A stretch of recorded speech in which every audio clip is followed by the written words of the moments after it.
Okay, you got him on? Yep. I can hear you. Ballard, you want to start with your client first? Thank you, Your Honor. Good morning, Your Honor. May it please the court, Leonard Ballard on behalf of Mr. Morrison. Your Honor, my client was positively tested yesterday for COVID. I made the court aware. He is, to my understanding, on Zoom. I don't have a visual, but it's my understanding that he is there. He has waived his physical presence and would ask the court to accept that. He is happy to put that on the record. Okay. Is that correct? He's muted. Take him off mute. Yes, Your Honor. Mr. Morrison? Okay. Yes, Your Honor. And as to Mr. Musical? My client likewise has been feeling symptomatic. He's taken a COVID test.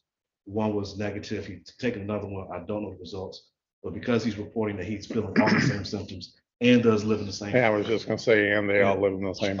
Instructed him to Zoom in as well, and I believe he's willing to waive his physical presence here for this hearing. Is that correct, Mr. Musical? Yes, sir. Prosecution. We have no objections, Judge. Okay. Your Honor, just so the court's aware, I took 2 tests this weekend. Both were negative. I have no fever, no symptoms, no nothing. So other than a little fog. So Judge, just one thing for the defendants to place on the record that they are aware that they have the ability to participate via Zoom and watch on the live stream so that they are present. No, we can't do both. Can't do, but okay. So that they could watch on the live stream and follow what is happening in the courtroom, that they will do so. Okay. No objection to that, Your Honor. I will have my phone. He can reach. That's me what I was if there's an assuming. issue. Likewise, Mr. Johnson. Yes, sir, Your Honor. I was going to suggest they be allowed some time in between the arguments, that if they want to consult with their clients via phone, they'd be allowed to do that. If anybody wants to talk to your client, you just let me know and we'll take a short break. And my only question is, will the court address this with the jury as to their absence or? Yes. Okay, very good. Yeah. Okay, everybody ready for the jury? Yes, Judge. Bring them.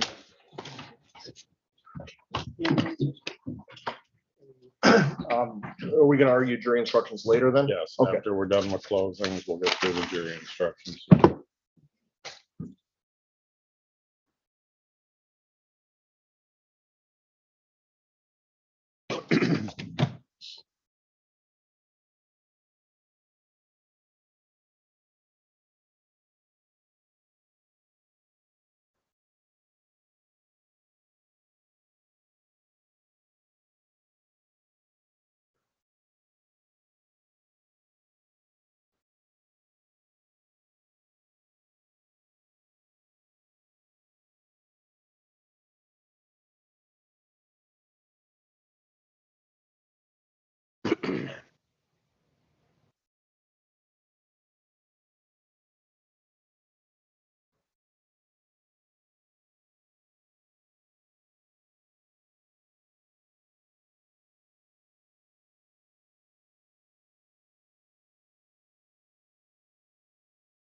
All rise for the jury.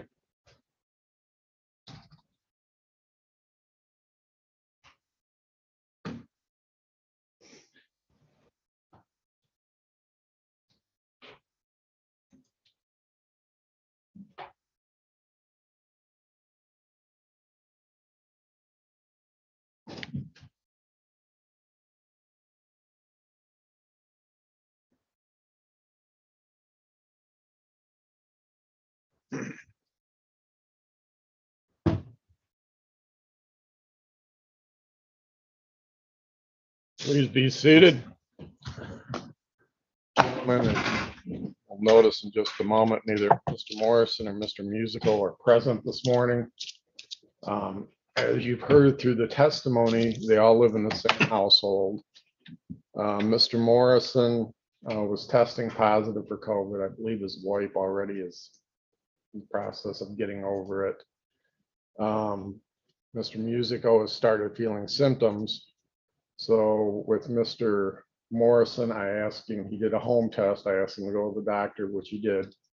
And they sent me the results over the weekend.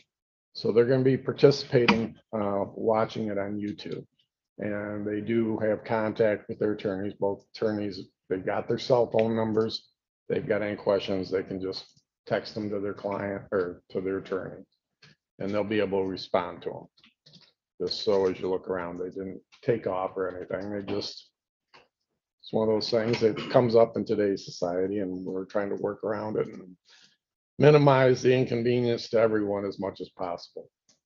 So we'll go forward with the closings. Everybody ready for closings? Yes, Judge. Yes, Your Honor. Yes, Your Honor. Whenever you're ready, Ms. Adamani. Good morning, everyone.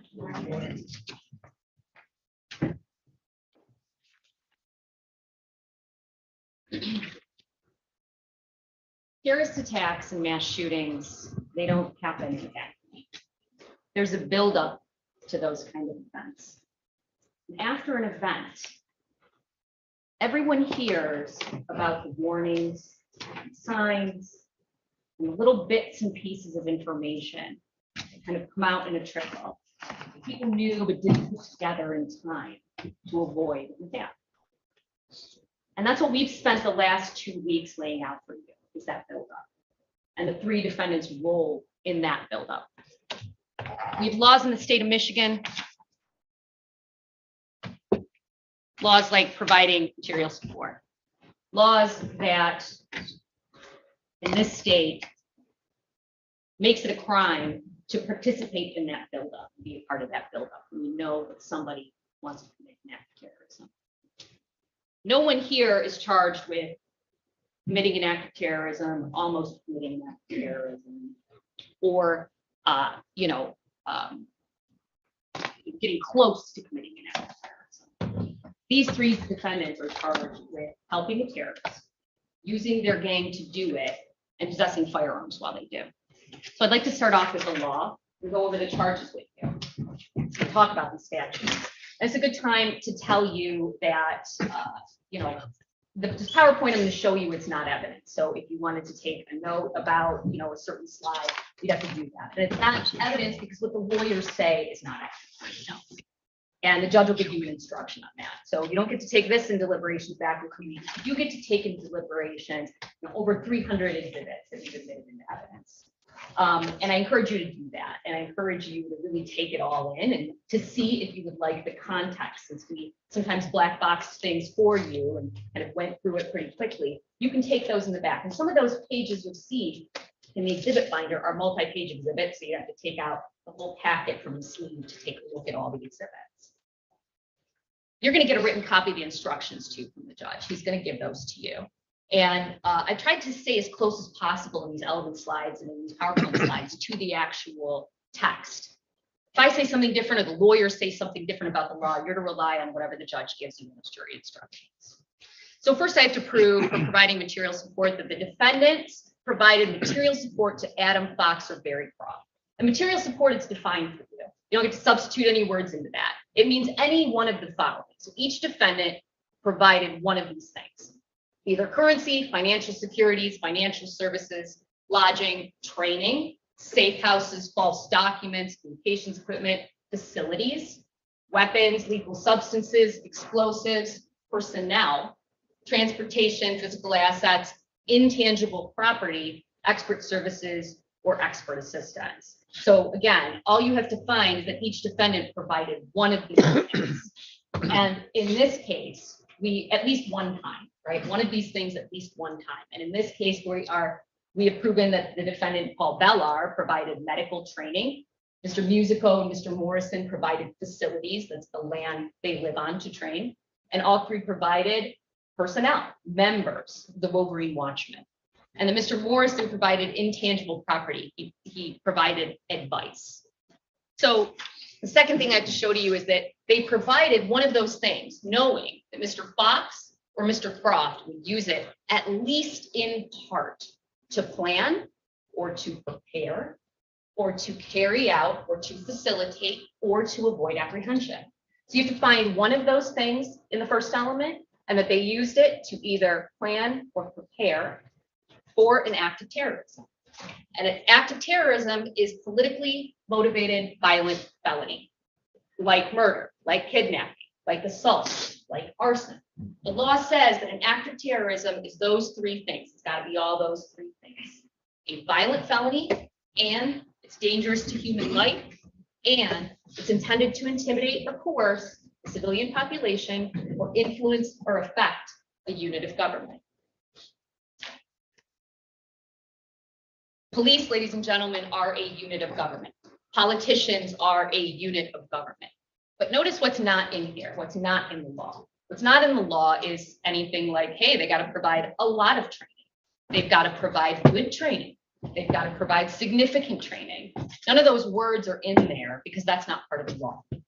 You have to find one of these elements at the top. They provided one of these things, one of these second things to either plan or prepare, and third has to have all three parts. And the act of terrorism was all these three things.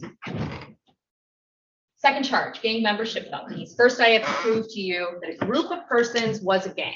A gang is defined by law for you again, 5 or more people with a continuing relationship with each other at the time they committed the crime, right? Common name, sign, or symbol here, obviously the Wolverine Watchman, the leadership or command structure, and it's got to have a membership criteria.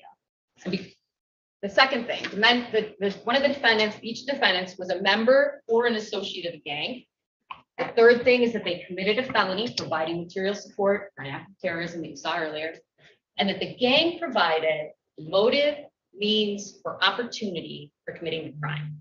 Basically what that means is that because of the gang, the defendants could commit the crime. Because of the gang, the defendants could commit the crime. Felony firearm.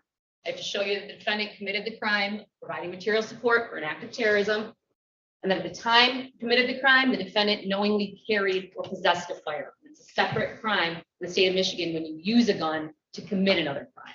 And you heard that while training, in this case, the defendants possessed firearms. So let's go through a summary kind of what the evidence has shown over the 2 weeks of testimony. Remember what Mr. Morrison said to Adam Fox on the speakerphone call conversation on June 14th? It was the first time that they spoke. And he said this. No, I totally agree with you on that. Just we gotta get everybody's on the same book. We just gotta get everybody on the same book. This is what he said to Adam Fox. They were all in the same book. They just had to get on the same page. And what's that book about? That book is about Boogaloo, Civil War, and a spark that would start it. So let's talk about where that book starts in the first chapter, which is the defendant's grievances. It starts way before the pandemic in March of 2020. That book starts way before. It starts with Joe Morrison and Pete Musico hating the government and everything that the government does, particularly the governor. You saw the spreadsheet of the calls to her office. This is a chart that summarizes that spreadsheet. Back in March of 2019, way before the pandemic, Mr. Musico called the governor's office. He demanded a call back from the governor in March of 2019. He was upset the governor drank a beer on television. He would like a call back from the governor, or will continue to call back every day. In May of 2019, he was upset with almost everything the governor is doing, wondering what kind of crack she is smoking. On December 2019, he blamed her because I've been kicked off Twitter because of her. She is a tyrant. December that same day, Mr. Morrison calls to tell the governor red flag laws are not okay, even though there's no red flag laws in the state of Michigan, as you heard the testimony from Agent Law. December 2019, Musico called to say patriots are arming themselves. This reference to being kicked off of Twitter because of her, this is the post that Mr. Musico posted and blamed the governor for getting him kicked off Twitter, at Governor Whitmer. The problem in the budget is you. You're the problem, just like the rest of the politicians in Lansing. All of you need to be hanging from a noose in a tree for treason against the American people.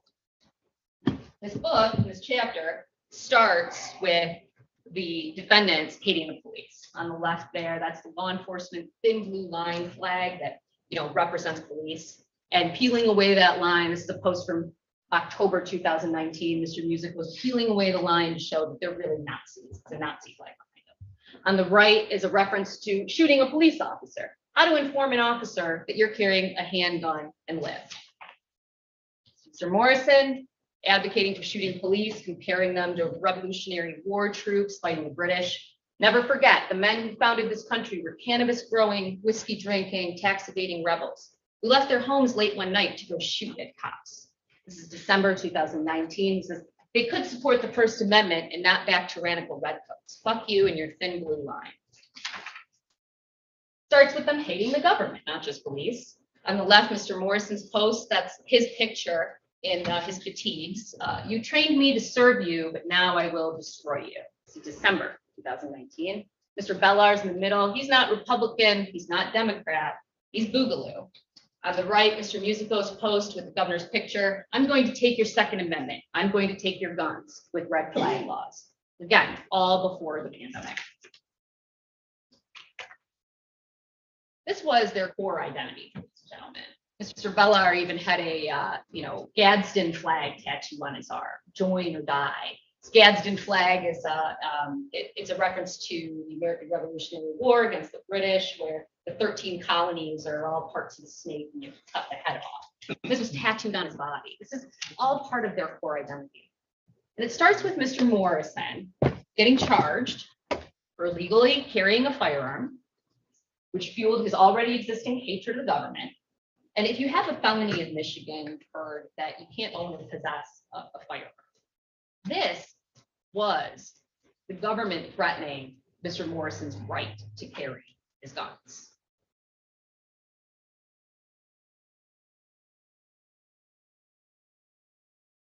Money to hire a lawyer for something that he believed was an unjust law to begin with. This is from Josh Miller's vetting chat. Josh Miller came in and testified for you. Joe Morrison says there are only two constitutional law enforcement agencies, county sheriff's departments and U.S. Marshals. Everything else is unconstitutional. But even some sheriffs are traitors. Well, any really, if they enforce gun laws.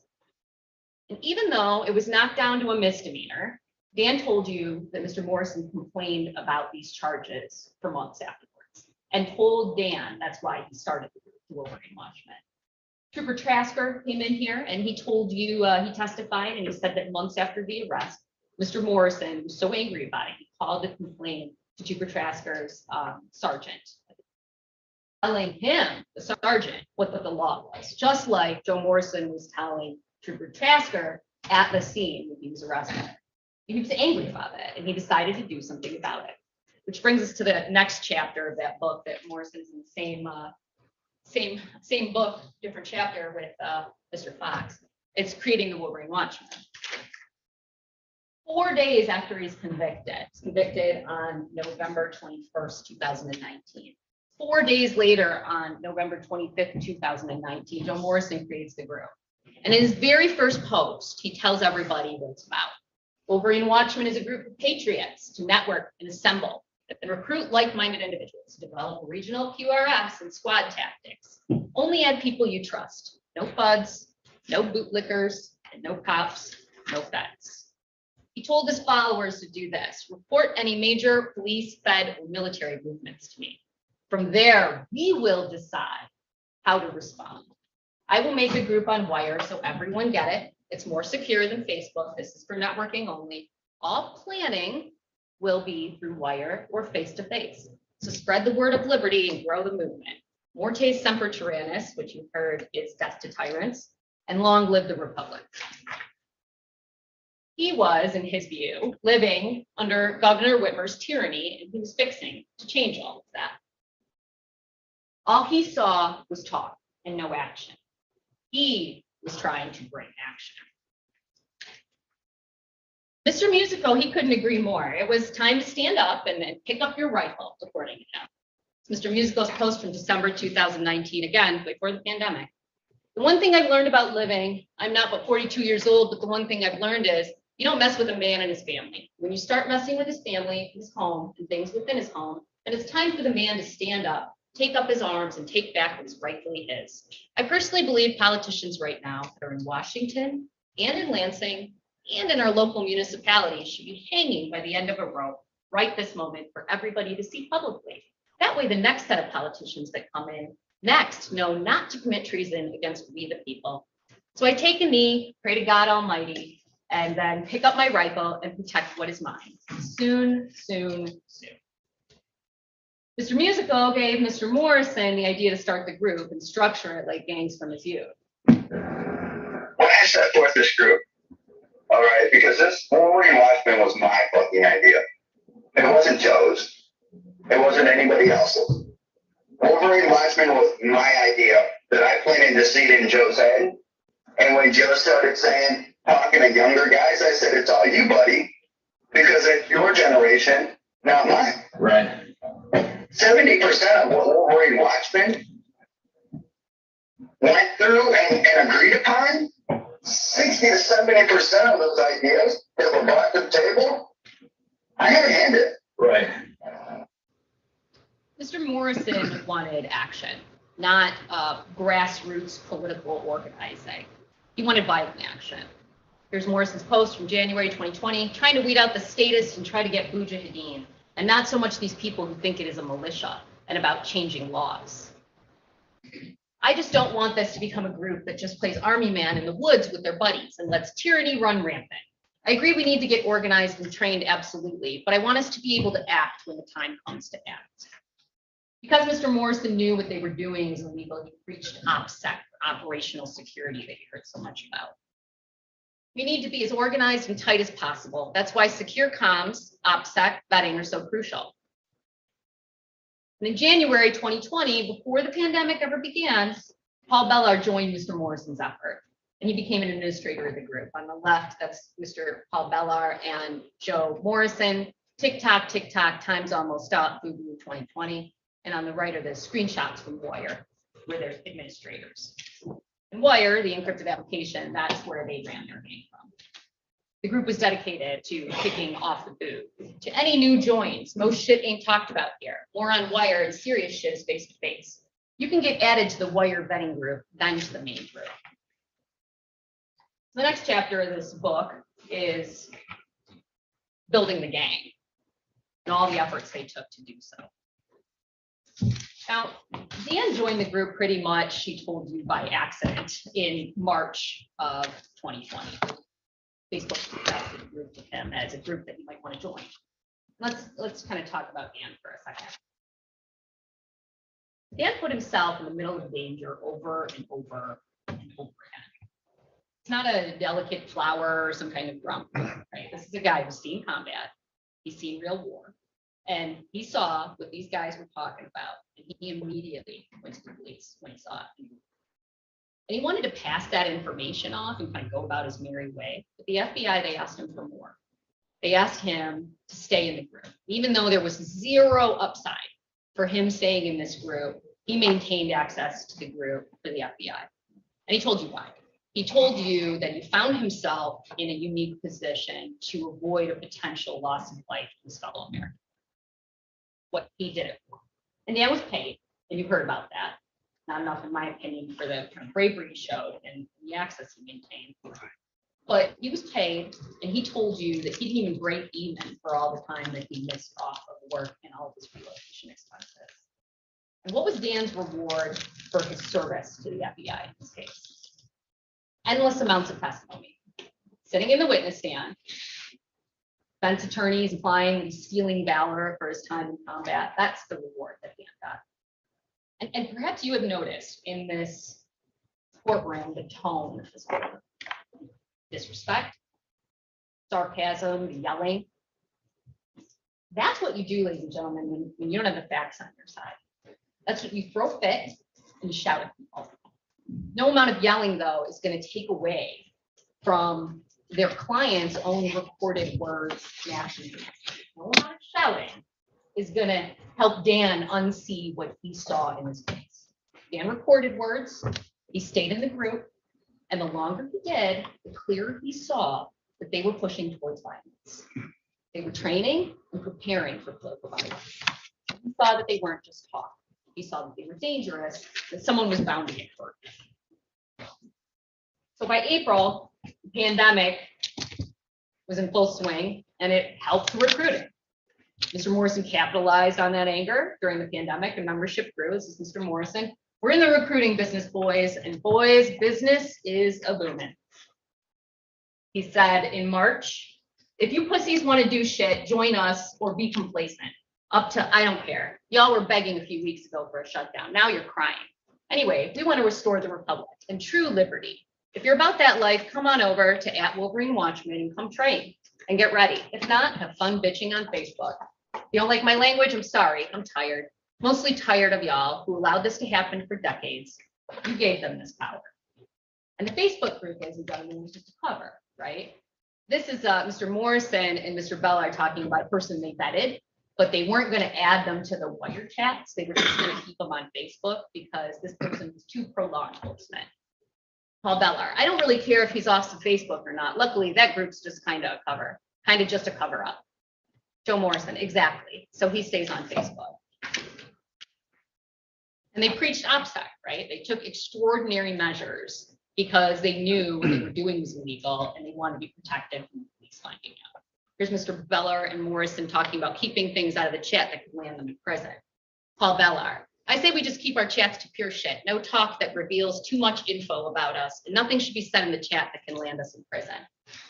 Joe Morrison, what me and @Dave have been saying forever. They compared their gang to terrorists, and they marketed themselves that way. On the left there, that's Mr. Morrison's post comparing the Boogaloo Boys to Al-Qaeda, the Mujahideen, and the American Continental Army that fought the British, because in their minds, people like George Washington were the same as Osama bin Laden. Because if you fight the government, you're a patriot. On the right there is Mr. Bellar's post about Timothy McVeigh telling Terry Nichols to go fetch my rental truck, reference to the most lethal domestic terrorist attack of country has seen perpetrated by Americans. Oklahoma City bombing, 168 people were killed, with including children, because there was a daycare in the building, and over 800 people were injured. Timothy McVeigh used a rental truck filled with explosives to do it, and this was Paul Bellar's inspiration. They talked about how they were radicalized. Memes didn't radicalize me, tyranny radicalized me. Morrison compared himself to the Mujahideen, guerrilla fighters in the Middle East. On the left, that's a picture of Joe Morrison. I am Boo Boo Bunyan, support your local Mujahideen, Wolverine Watchman. On the right, another post about supporting the Mujahideen. And this, in April, is part of Mr. Morrison's post that his gunnery sergeant, Rachel Ramey, came in here and talked to you about, that she had to report to Michigan Intelligence Operations Center, where he basically praises the Taliban and Al-Qaeda. @John Novak, I understand where you're coming from, but we do not have the popular support yet to engage in insurgency. It's getting there, but not yet. All good insurgencies run off civilian aid. Taliban, Viet Cong, Al-Qaeda, the Patriots. Morrison and Musico and Bellar wore clothes comparing themselves to terrorists, right? On the left is Mr. Musico's kit with his infidel patch, and on the right, Mr. Morrison's hat with the Mujahideen patch. And this is Paul Bellar describing to Dan what he tells his girlfriends when he meets them.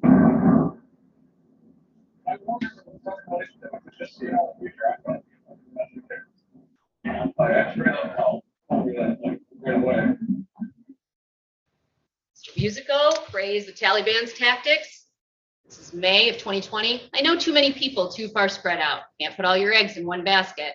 That's the one thing that makes the Taliban very successful guerrilla fighters. Very successful, is it? They are spread out. They're not under one roof.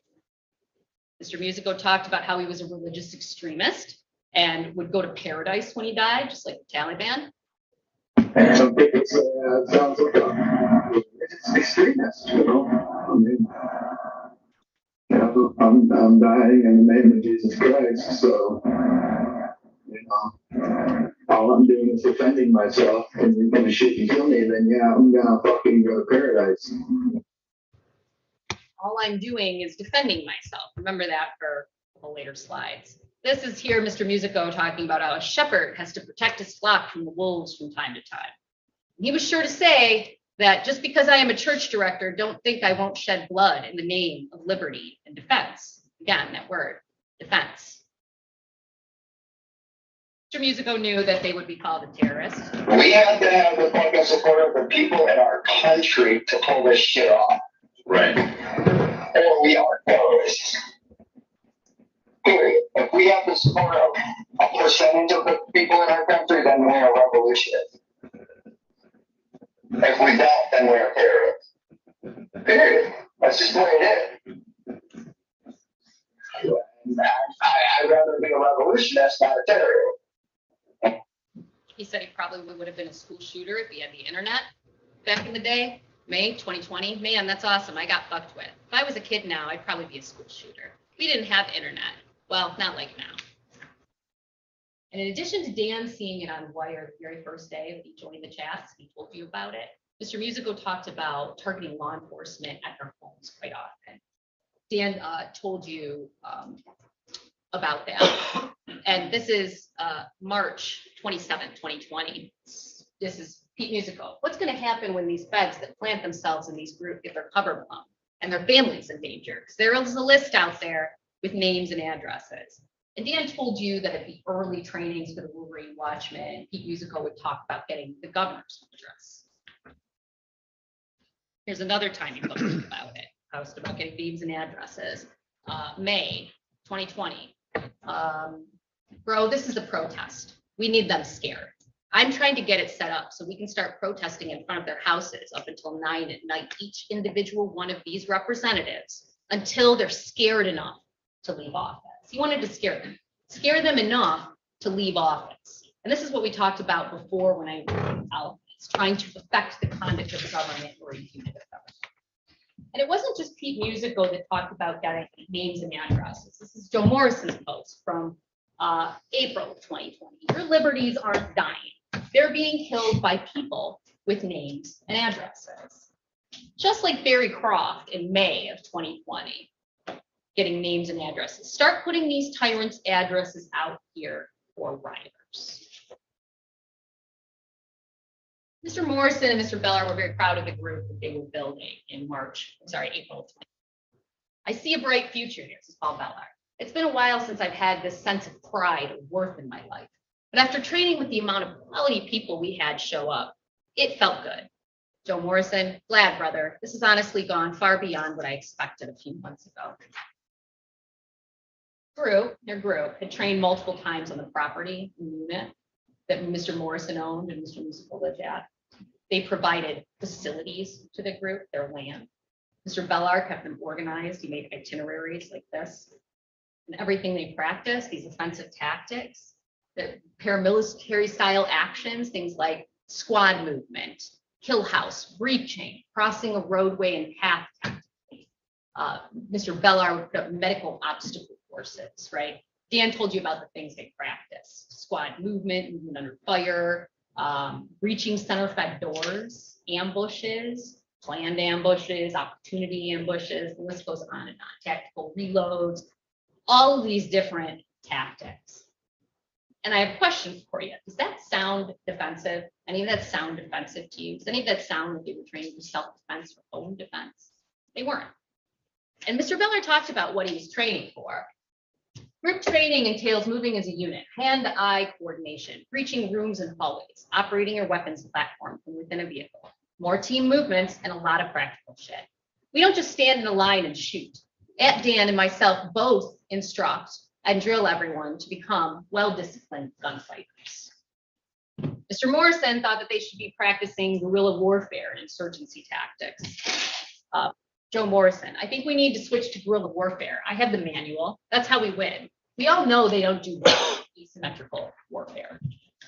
Here's Mr. Musico talking about training while training in Munich. Better off to kick your door in on your house, Dan. They'll do a 3-round string. A 3-round string? Fuck that motherfucker in his jaw.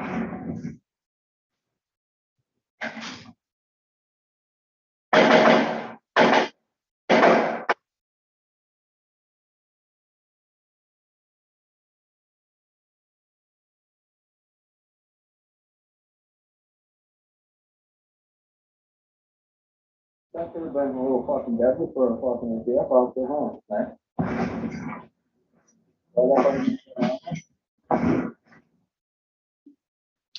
In April, Wolverine Watchmen started attending protests at the Capitol. This was not some cheery band of patriots coming to see their government at work, right? This wasn't some tourist, right? Some tourist photos in front of the governor's office on a guided Capitol tour.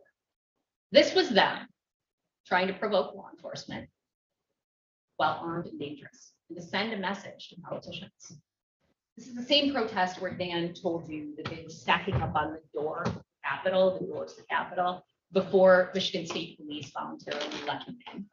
This is where Dan told you that Paul Bellar said outside that he would bum rush it and get in the Capitol if they didn't let him in. And you heard from Lieutenant Darren Green, right? He came in here and talked to you. He told you in this testimony what the Capitol was like that day, the rotunda and in the area. He told you about his troopers and how they had to form a human chain to fend off protesters that wanted to get into the House chamber where it was in session. He told you that people were counting down to ramming the doors. And he told you about it. He told you, and this is a quote, it was absolutely intense. It was bordering on anarchy. He also told you it was like a 55-gallon drum of gasoline, and the people in the rotunda were holding the match. That was the feelings that he was having been in law enforcement for 30 years, I think he said. And Dan told you that Mr. Musical was there, and he was urging the crowd to take 2 steps forward. He was shouting it out. To break that troop barrier, that human barrier. Rachel Ramey told you about Mr. Musical. Remember Rachel Ramey, she came in here and she testified, and she told you about the previous protest from this one, where these pictures are from, that Mr. Musical walked up to her, got 5 inches from her face, got in her face, and screamed at her, "I don't care if you're a fucking Marine, I will kill you."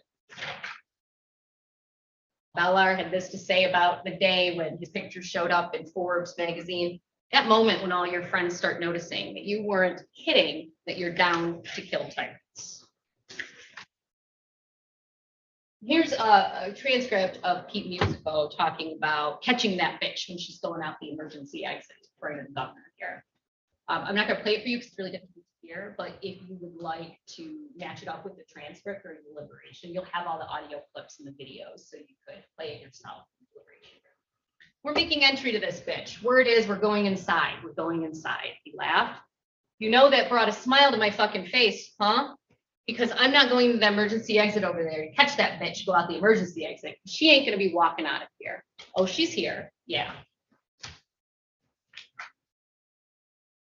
And Mr. Musico talked about provoking law enforcement afterwards in chats, right?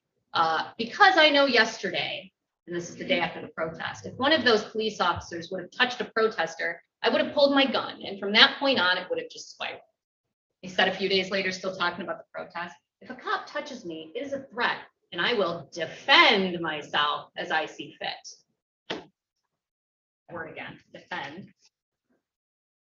Here's Mr. Musico and Mr. Morrison a few days later. They're making fun of a state representative who said that after this protest on April 30th, that she felt like she had to wear ballistic body armor to go to work.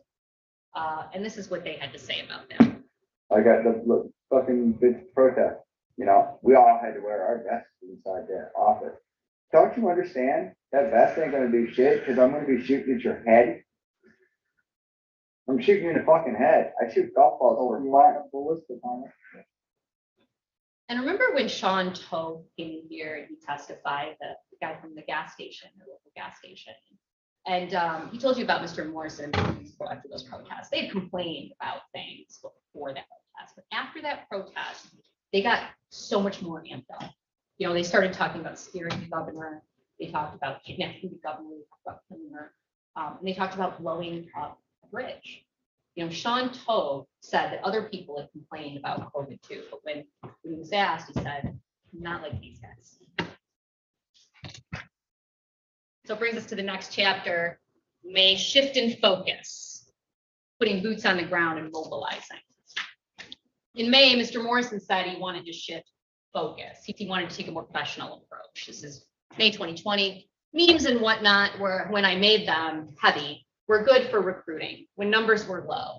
Now I'm looking to take a more professional approach. Everything has its season. And Paul Bellar fulfilled Mr. Morrison's original plan for the group. QRX, right? He led 3 QRF deployments in May.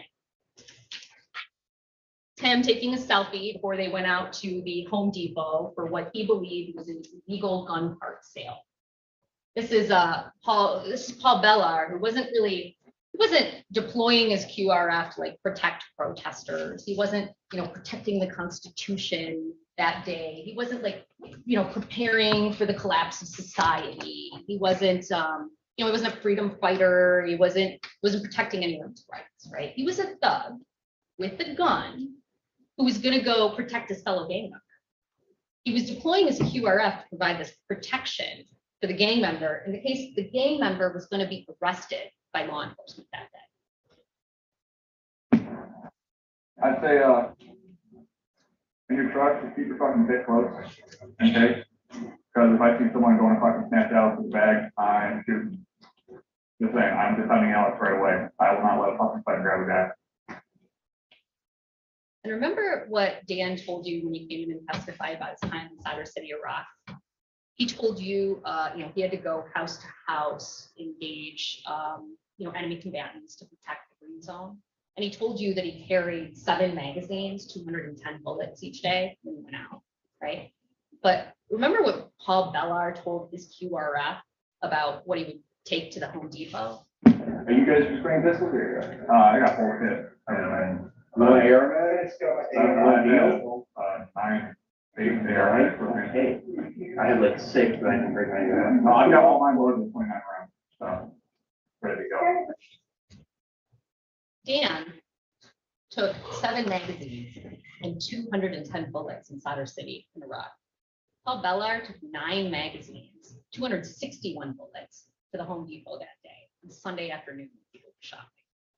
And it's lucky for everyone that this gun part sale, there was no violence, right? The money was exchanged, the gun part was sold. But remember what Paul Bellar said afterwards. I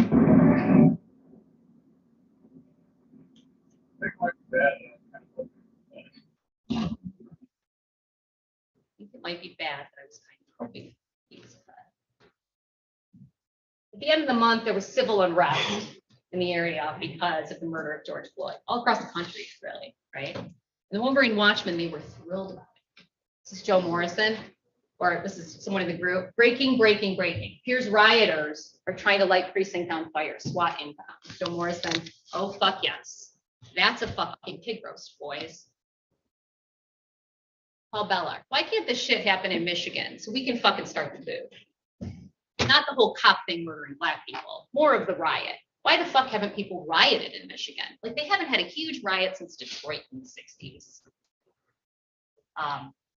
Pete Musico said cops feel safe still. And Paul Bellar replies with ACAB. ACAB, if you remember, is all cops are bastards.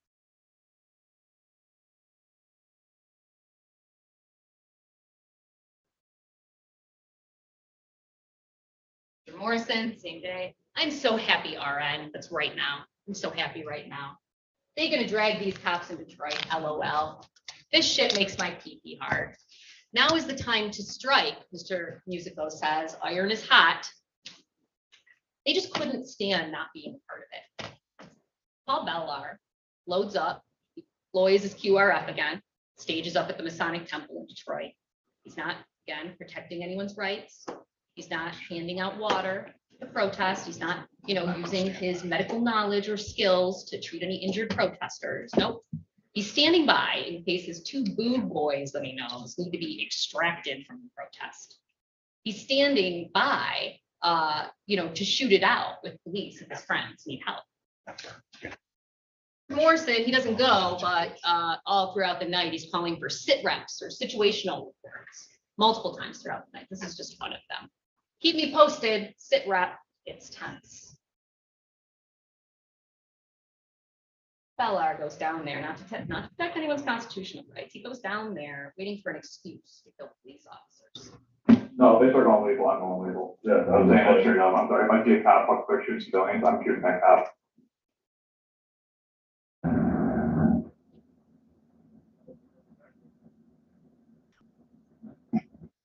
Put the cops moving back like that.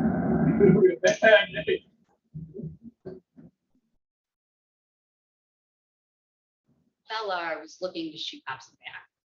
Does that sound offensive to you? And we get along for a couple of times. Good leader, Mr. Morrison, he makes sure to let them know he's really proud of them at the end of the night. This is him at the end of the night. Good night, Kings. Good work tonight. Proud of each and every one of you. Wish I could have been with you. He's proud of his outside agitators coming into a city that they don't live in, looking for trouble. Next chapter of the book. It wasn't enough for Mr. Morrison to have his QRS and have him deployed all over the place. He wanted national threats to be important in the movement. So, he sought out the terrorists. That same night, after the Detroit QRS down in Detroit, Mr. Morrison starts talking about Barry Croft. Okay, good. Let me know when y'all safe. Who's free next weekend? I've been invited by a trusted source to Columbus for a meeting of the minds with what could almost resemble a continental Congress, many states being represented. That trusted source is Barry Croft, and the Continental Congress basically plans to refound the country, overthrow the government, start a civil war. By this time, Morrison had been friends with Barry Croft for almost a month, the guy who believes in this. I believe all it's going to take is one state to burn out and hang a governor, and those dominoes will start falling. By this time, Mr. Musical, he's also friends with Barry Croft. So Mr. Morrison is invited to this national militia meeting in Ohio, outside of Columbus in Dublin, Ohio, on June 6th, by a guy who openly wants to hang governors and start a movement.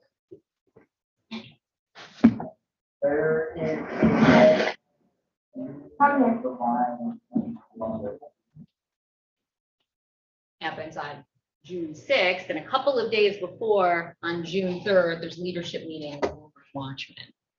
They meet, and Mr. Bellar is there, and Mr. Morrison is there, and they talk about how it's a meeting of the minds, and to talk about a national game. And the Wolverine Watchmen, they consider going, right? They don't come out directly and say exactly what it's about, but here's what people know about this meeting. Well, Ohio is actually an honorable place for mission to go. We can all go back to Kansas. Here, but this is the thing. Y'all end up killing somebody, y'all are going to prison right now. If we get caught, yeah. Ever been invited to a meeting where the possibility of killing someone has come up? They knew enough about this meeting to know that was a possibility. They knew enough about this meeting to know that it was going to be hosted by a boob boy that's more of a boob boy than they are. Is he a boo boy or is he just a Trump? No, man. He's a boo boy. Okay, all right. He knew enough about the meeting to know that feds might infiltrate the meeting, sources. It sounds like something that a lot of feds are gonna be at. Ever been invited to a meeting where you were worried, didn't want to go because feds might infiltrate it? They know enough about this meeting to know that their leadership could be arrested if they go. The downside of that is, if feds are there, our entire leadership. And they decide not to go. They don't go. And the national militia meeting takes place in Dublin, Ohio, outside of Columbus. And Mr. Croft talks about what he wants to do. So we know that we have to take action. There are levels of action. Sharing the information, utilizing all these tools. I'm gonna go hurt people. I'm gonna go hurt people real fucking bad, and I apologize. I'm sorry. I'm gonna burn motherfucking houses down and blow shit up. I'm gonna do some of the most nasty, disgusting things that you have ever read about in the history of your life. I like. Mr. Fox, he talks about what he wants to do. This time, Mr. Fox is talking about taking politicians hostage at the Capitol, and that's his plan to send a message to the government. We have it all at the same time as you say, there you have value, and human life is a value, right? Are they gonna Now, we're not just taking Rick more morning, now we actually have something that's valuable that we have their first counterpart. How do you know the Wolverine Watchmen knew what was going on at this meeting, right? How do you know that they heard about it afterwards? Because Mr. Croft tells Joe Morrison, I'm sorry, he tells Pete Musico in this clip, at Pete Musico, I have no doubt very shortly at Adam Dean Fox is working on the second Continental Michigan Regiment. Constitutional defense being of the essence. Wherever I am invited, I'll make haste. And he tells Mr. Morrison about it too, right? Yes, get with Adam Dean Fox. We are going to, as we had historically, Second Continental Michigan Regiment is forming as a constitutional defense apparatus. This word defend, right? They were going to defend the Constitution because in their minds, they were already at war with the government. 20 minutes later, Mr. Morrison, he reaches out to Adam Fox at the direction of Barry Croft. Next day, Mr. Musico reaches out. Mr. Morrison, Mr. Fox, they communicate. And Fox tells Mr. Morrison that they have the same common goal. What if Barry said we have the same common goal? Then I'm sure we do. That's what things about. And what's that same common goal? It's an act of terrorism. And Barry Croft, who lives in Delaware, tells Adam Fox that he's sending him the Wolverine Watchman, the Michigan guys, he says. We're also gonna have people from Michigan tell you, yo, Croft sent me to you. You know what I mean? So, you know, I'm putting them cats on you, brother. Mr. Morrison turns around and he tells the Wolverine Watchman leadership about Mr. Fox. Tells them that he's been invited to meet with Fox. He says, oh, by the way, the meeting in Columbus went well, and I have a contact here we need to do a meeting with. This is some real shit, guys. And Dan Harris is so good.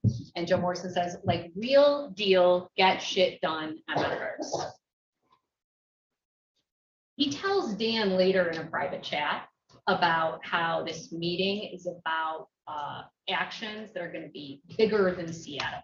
And in Seattle at the time, people had taken over a part of the city and threatened police with violence if they had entered that part of the city. And he tells the group, Mr. Morrison does, it's no shit stuff. You know, and what's that no shit stuff? It's an act of terrorism. Even though Mr. Musico is not in the leadership chat, he knows exactly what the meeting with Adam Fox is about. Because I'm assuming this meeting is what went down in Ohio. This meeting is pertaining to kicking the boot off. Yeah. That's point blank. I'm gonna let you know right now. This ain't about fucking like get prepped and ready to go. This is about pointing rifles at fucking police officers and fucking politicians and squeezing the fucking trigger. Yeah, this ain't no joke. This is starting Fallujah in the United States. That's what he's talking about. Yeah, what he's talking about. You listen to his message. His message is, listen, you fucking pussies.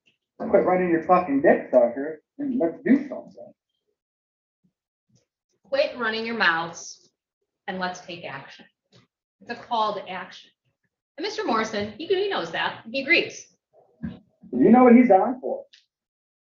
Kicking it on. Yeah. Straight out kicking that shit on. Okay. It's here at this training on June 14th. They call Adam Fox on speakerphone.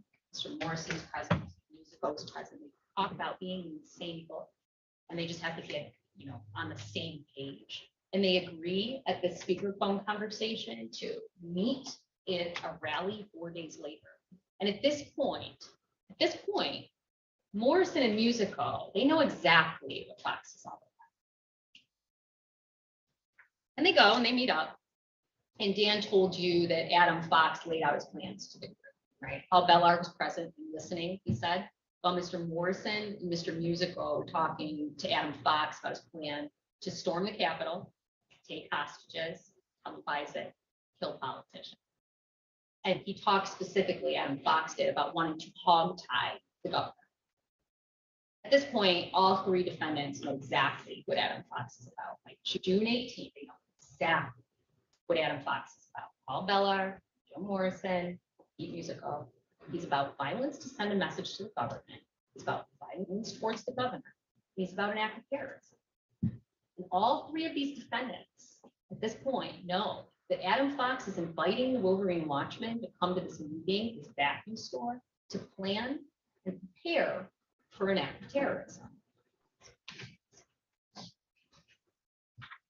So 2 days later, after this rally, Paul Bellar, Dan, you heard, and Ty Garvin all go to meet Adam Fox at his vacuum store, representing the Wolverine Watchmen there on behalf of the Wolverine Watchmen to the vac shop.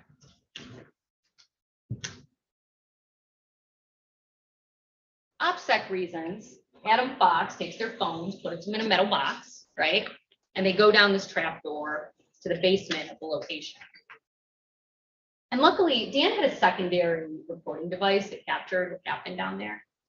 And I'm going to play for you a few of the clips, and I'm going to play them in chronological order. They're not one after another. They're more like throughout the meeting, but they are in chronological order. And they start off talking about legal ways to arrest the governor, right? They talk about constitutional sheriffs, judges, and arrest warrants. They talk about legal ways, and they want other states to do the same thing, right? And you remember this clip. Gotta say is a domino effect. Michigan's gonna go, we're gonna be taking our governor by one, more states get the same. And even though this refers to a domino effect of people arresting the governors multi-statewide, right? It quickly changes this conversation over the course of 2 hours. You know, Mr. Fox starts talking about the Null brothers, these guys from a different militia who were willing to die for the cause, but they didn't want to die in vain.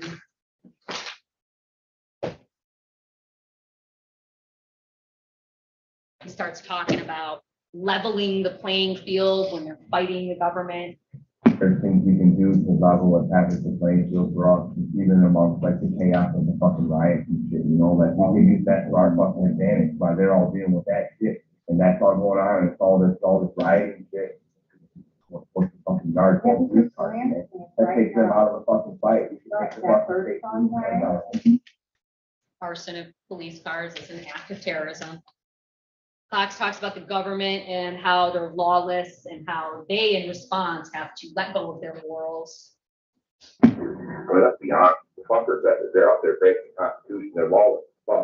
They're fucking running kids and shit, child molesters, like, and we're sitting here just holding on to our morals like it's the, you know, the greatest thing in the world. At some point, we gotta kind of fucking let go. I'm not saying we go do like evil shit, but fucking. At some point, you know what I'm saying? At some point, we're all going to be fucking criminals in the eyes of fair law. Mr. Bellar thinks of this stuff as patriot shit. What's patriot shit? Patriot shit is an act of terrorism. Fox talks about how many men they would need to storm the Capitol, take hostages, and how they could respond to responding officers. We could have 1,000 men we could do. We could have 300 men in the Capitol to seize it and take the hostages in charge, or in charge. And then we could have, let them fucking stack up on us, and then we could have the other 700 roll in. We could have snipers from buildings, from apartments and shit. We could do the same fucking thing we do, we could outplay their game and have them out fucking position and everything. But we don't have the detail. We need the actual men to step up, really fucking go do this.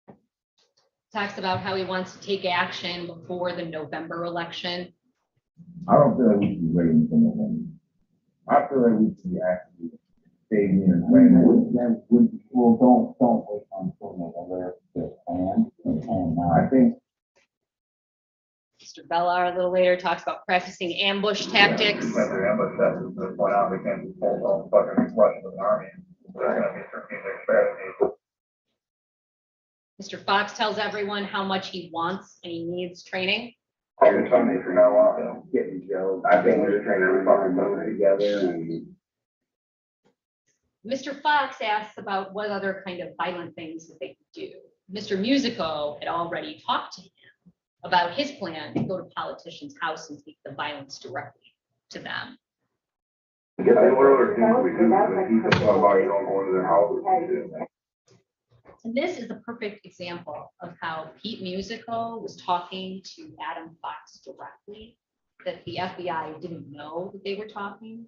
Mr. Musico was already, telling Mr. Fox to go direct to politicians' homes. This was not in Facebook communications. And this is the perfect example of direct communication the FBI had no coverage on.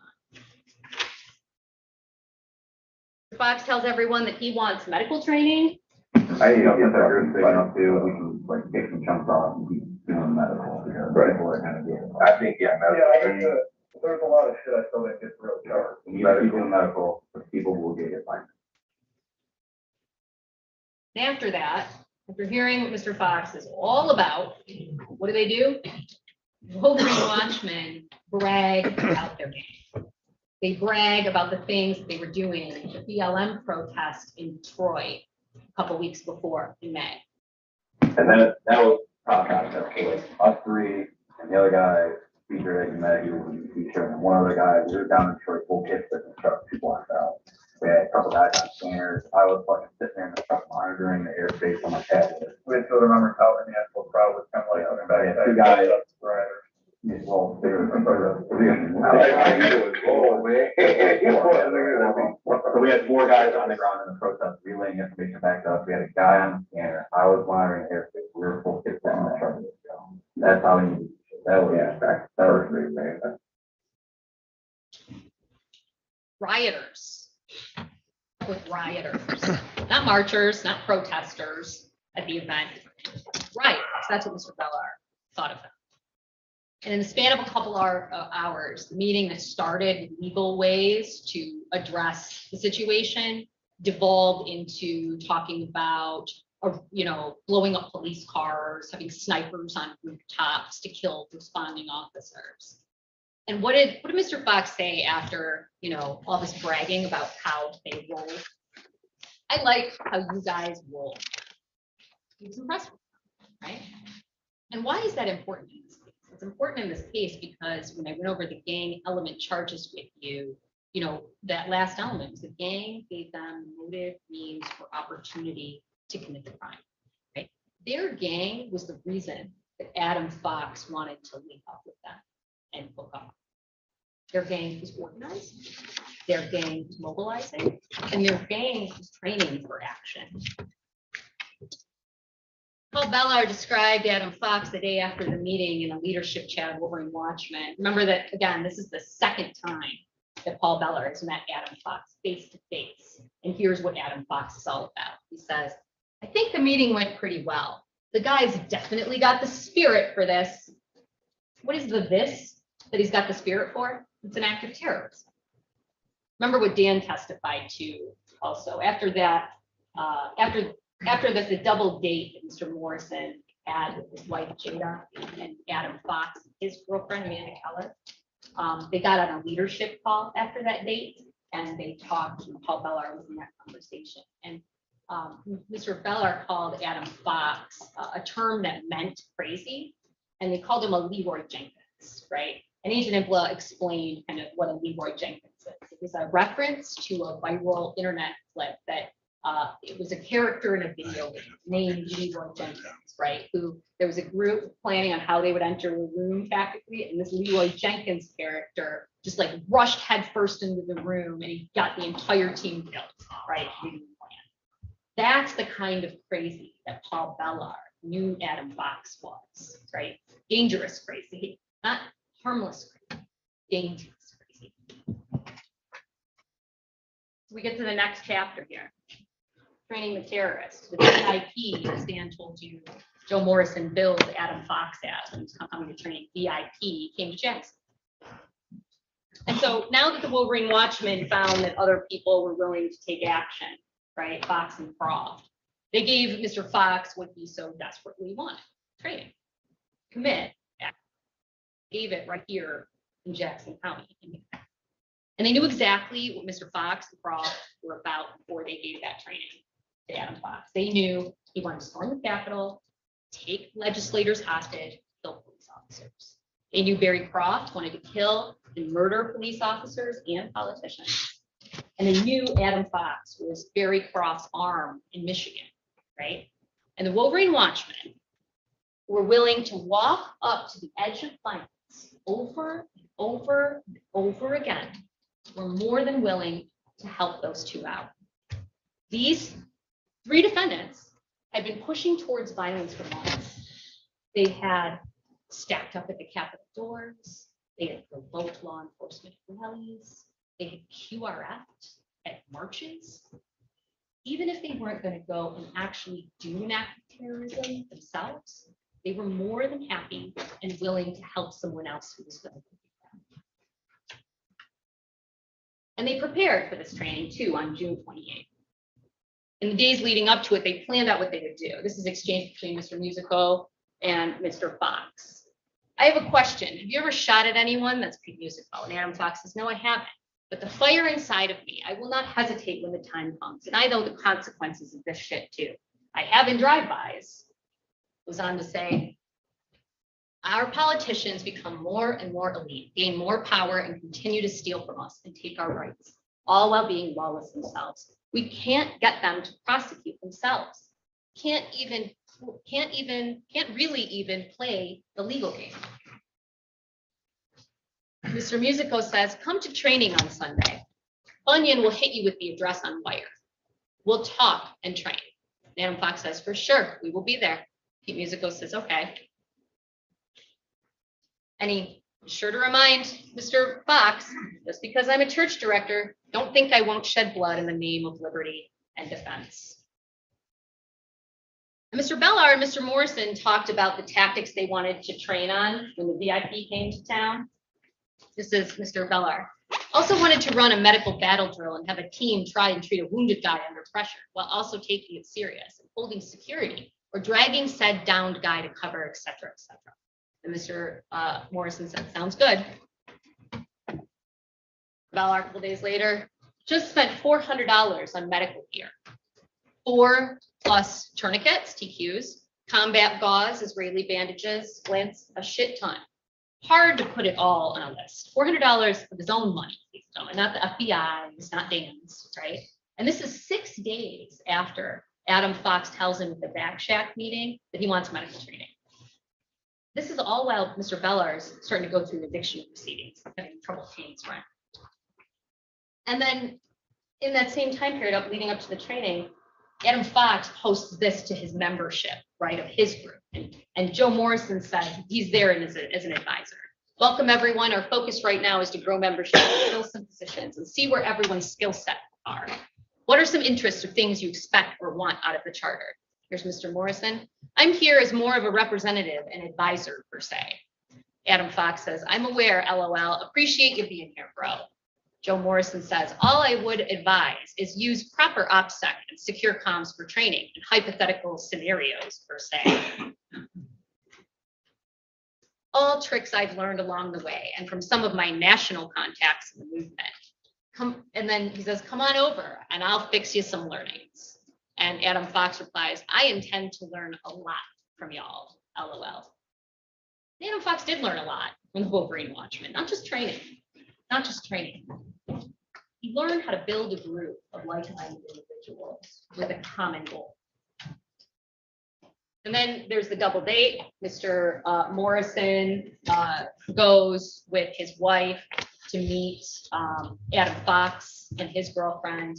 And this is 2 days before Mr. Fox comes to training in Munich.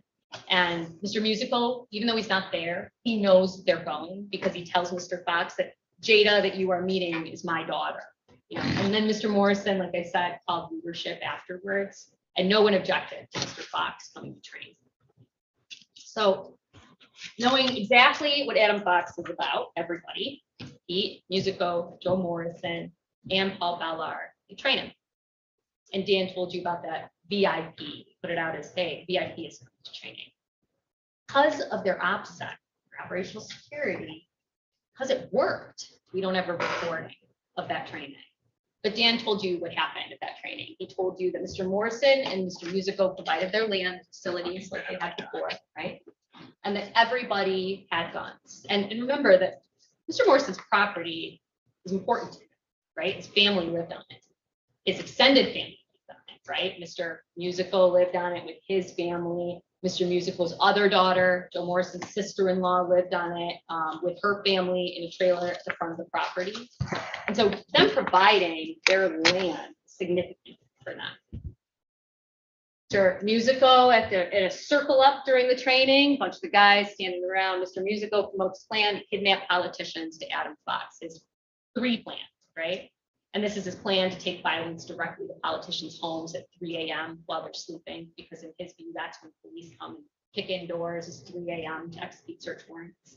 His title for it was catch and release politicians, right? And he tells everybody in the circle, look, you're not down for violence.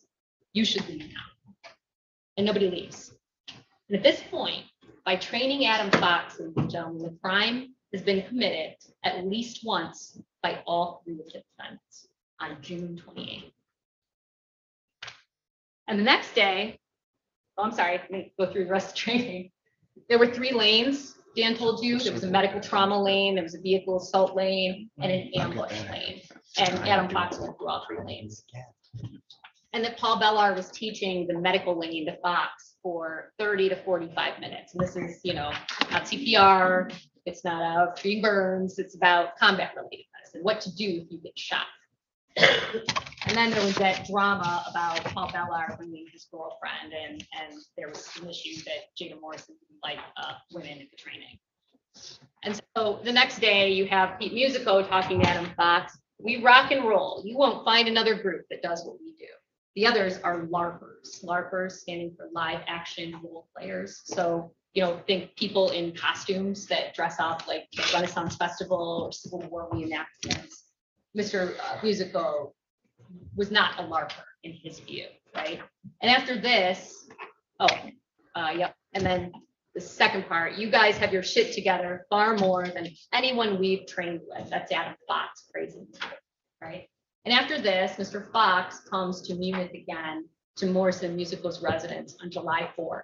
And Dan wasn't invited, right? He wasn't there. There's no coverage of that. That's another good example of things that the FBI didn't know. But we know this because after the investigation, Facebook exchanged directly messages that show that Adam Fox was going to that house on July 4th.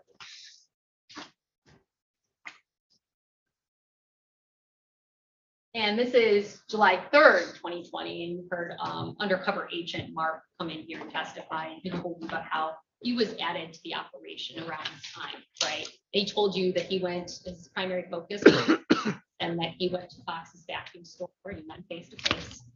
And at his very first meeting, Adam Fox told him about wanting to storm the Capitol by violence, take hostages, and said ransom them. And Mark told you he had to leave his phone in a metal box upstairs, and he went down the trap door in the basement. Mr. Fox said this. We're operating with a group called Wolverine Watson. Okay.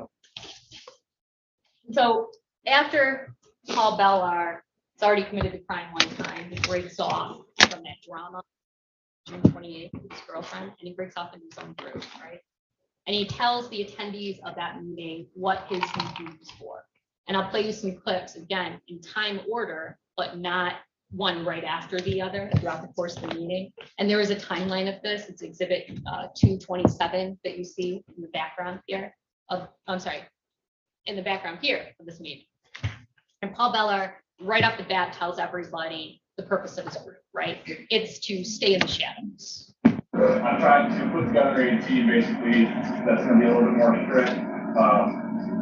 By at least be more self-life, less of a trend, no social media, no burnout. No wild angry kind of shit. He tells them he wants to be a giant QRF team. So I'm trying to get to where we have a small number of people to keep the shit quiet on the low and the speed tanks far away. And he tells them that he reached out to Adam Fox.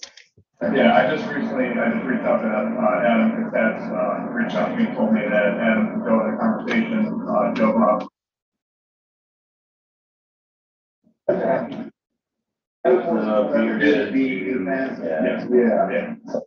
Remember, there's people at this meeting here that don't know who Adam Fox are. They're not part of the Wolverine Watchman leadership.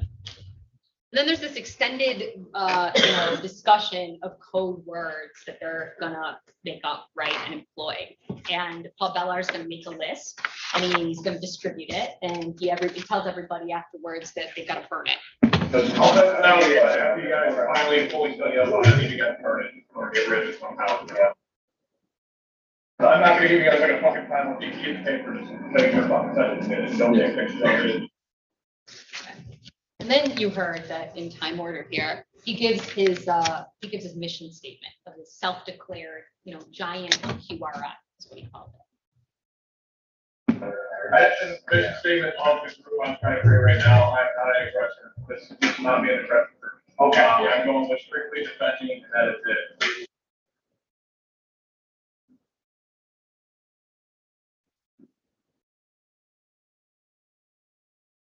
I think people, and this, we got to defend the Constitution for this, we need to fight back on it. We're not gonna be fucking black bagging fucking politicians out of their car, getting fucking warrants, going to arrest them, we're not dealing with that. Because we already know the fuck this is great. Yeah, you want to, you didn't do it the legal way, so we're gonna find a way to fucking around it. Yeah, that's where I was at. So where do we draw that line? When do we start? Well, that would be an open discussion. Like I said, that's why I said this is a nice, really, type of situation.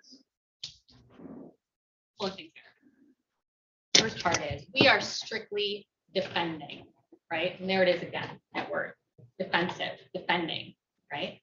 It's like Mr. Bellar's QRFs were used that word. And he says, they will act when we need to protect these people. We got to defend the Constitution for whatever, right? What people is Paul Bellar protecting here? Have you ever heard him talk about helping people? No. The only people he has protected during his QRF are his gang teammates, the two boo-boo boys of protests, right? It's not passing out water, protests, it's not using medical skills, doing anything to help. Then there's a second section here. So where do we draw that line, right? When do we start? Well, that would be an open discussion about it. Right. They're discussing where's the line here? We will become aggressive, right? They would have an open discussion about it.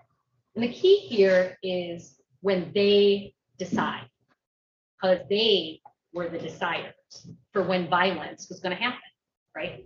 Don't get fooled by this word defending or defensive. They don't use that word like you and I use that word, right? Let me, in fact, translate it for you here. And it's whenever we decide that we don't like what the police are doing or what the politicians are doing, we're going to shoot them.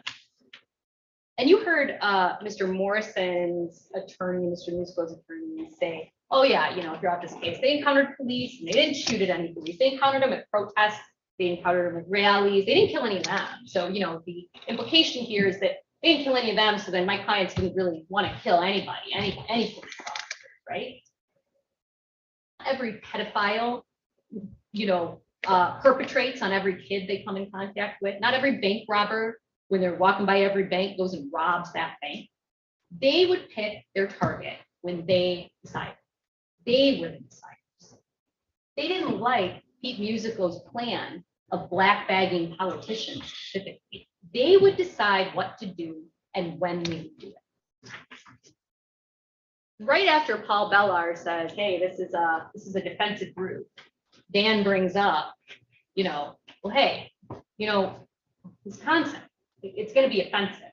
These are the offensive people, right? He lists out the people that are going, including Adam Fox, right? Paul Bellar sitting right there. And Jared Bouchane says, no, I'm not going to Wisconsin. It's too risky. Does Paul Bellar say, nope, I'm not going near that street with Leroy Jenkins. I'm not going there. No. Instead, he picks out fallback locations if Wisconsin is a setup by law enforcement, and he goes to Wisconsin. Then we get to the next chapter, right? Road trip, Wisconsin. Mr. Bellar goes to Wisconsin with full and complete understanding of one thing. This training is arranged and set up by guys who want to blow up police cars and kill politicians and take hostages. And while he's there, he trains with those guys and he goes through the still house. Hey, commence firing.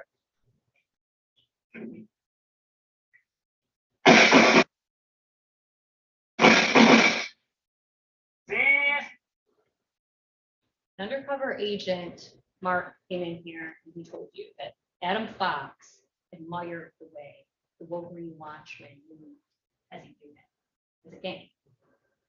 squad tactics, team movement. That's important. If you want to go do violence, you gotta do it with a team. You gotta be organized. Because the more organized you are, the more deadly you are. And Mr. Bellar, while he's there, he steps up in his own words and he runs the medical station and he tells people how to patch combat-related gunshot wounds up. Yeah, I feel like when we go do it, I feel like we need to like kind of step up as a team and maybe show them the proper way. I see, because Adam already knows it, we can teach him at him, right? Gives advice. I got one thing that, for those of you that are gonna be, you know, out and about with the medic, please get in touch with your medic. I know it's, what's the name? I'm sorry. Like him, and then, so, Chris Thomas, get in touch with these guys, let them know what medical conditions you have, basically anything and everything that you're comfortable with, if you go down, they gotta work out, you know, they gotta know where your kid is, they gotta know where your eye is. He gives more advice. One thing I think you guys, it might help out is, we like to, and weeks in advance, we'll actually list what we're gonna do in training, step by step.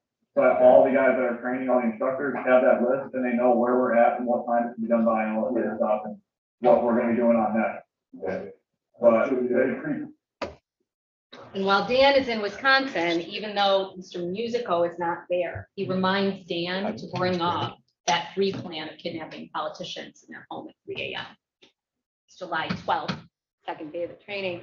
3, don't forget 3, Pete Musico says. And Dan says, hell yes. Sorry, been busy and driving.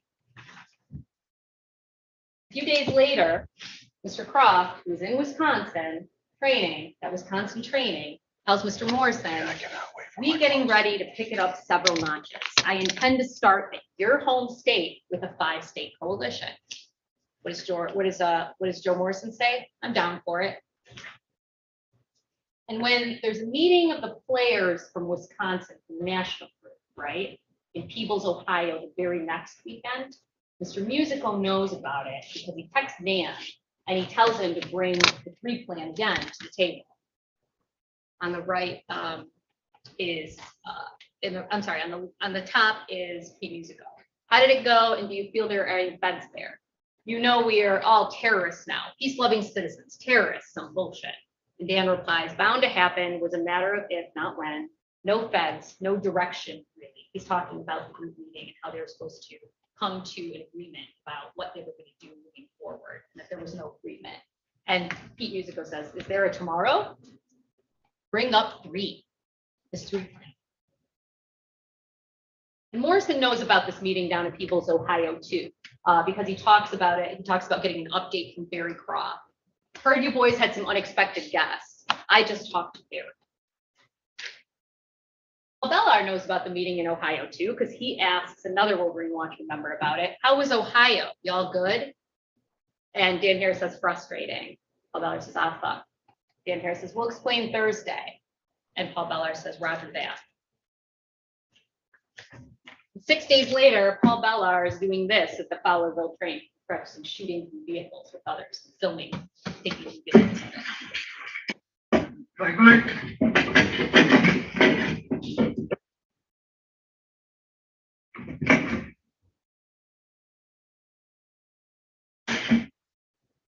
keep moving.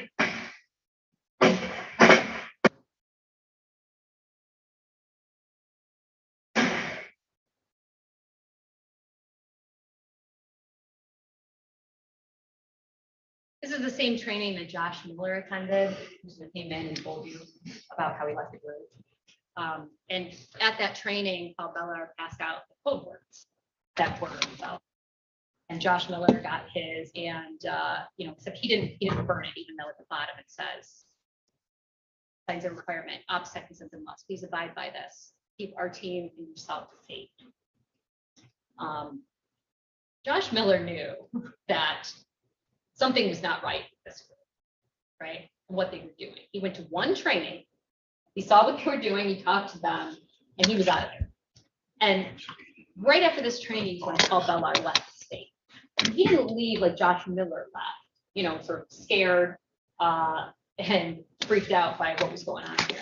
He left because he was in the process of getting evicted. And he wanted a fresh start. He wanted to get out from under. And just 2 weeks after he leaves Michigan to go down to South Carolina where his dad is, he posts this to his friend at Zach Butch. The government gave me great training and it was in small things in my surroundings. Little did they know they trained me to fight against them. So he's not out of this movement and running away, from violence. He's just relocating the violence. We get to this next chapter where the VIP, Adam Fox, he comes to Jackson again to train. And on August 9th, Mr. Morrison provides his property, his facilities for a second time. He's already committed the crime once, now he's working on committing it again.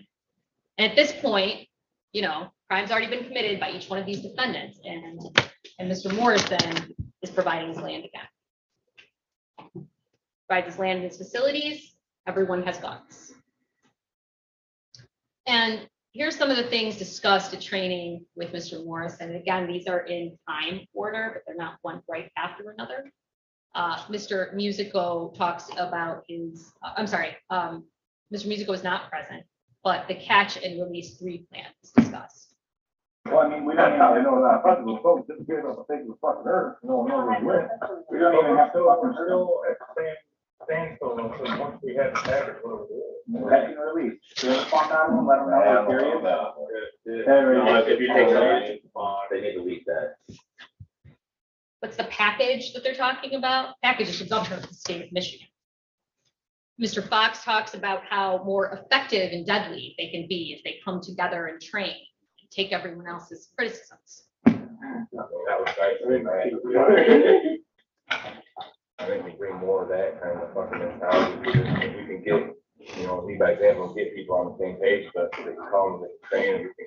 We can be a lot more effective and deadly if we have like a bunch of different groups all around the state that can come together and train. Getting people on the same page.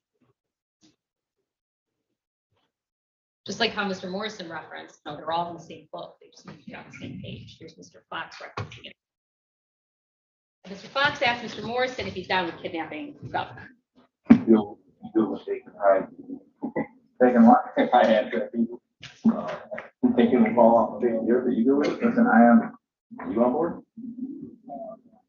Yeah. I don't want to wait for them to come fucking call us. That one's too fucking late. And then all we're doing is fighting for our lives. So we need to be very careful on how we do it. What we do is spark off something. What we do may spark off something bigger. That's the Boogaloo. That's what they wanted to start the spark of. And after this, about 9 days later, Mr. Bellard warns the group and he tells them, the police are sniffing around, they're asking questions, they're asking about his involvement in Boogaloo, and he tells them this because he knows what they were doing is illegal. He warns them, tells them to change code words ASAP, and the group is angry about this. This is a big problem, Gerald says. Paul Bellard says, no shit, we've been compromised for years. Brandon Caserta, or Tats, we've heard about before, was at Paul Bellard's ghost group meeting. He's pretty angry about it too. Bro, you need to tighten your shit up and get your fucking shit together. Doing shit like forgetting pictures and leaving bullshit laying around, it's literally fucking retarded, man. You aren't paying attention to a goddamn thing.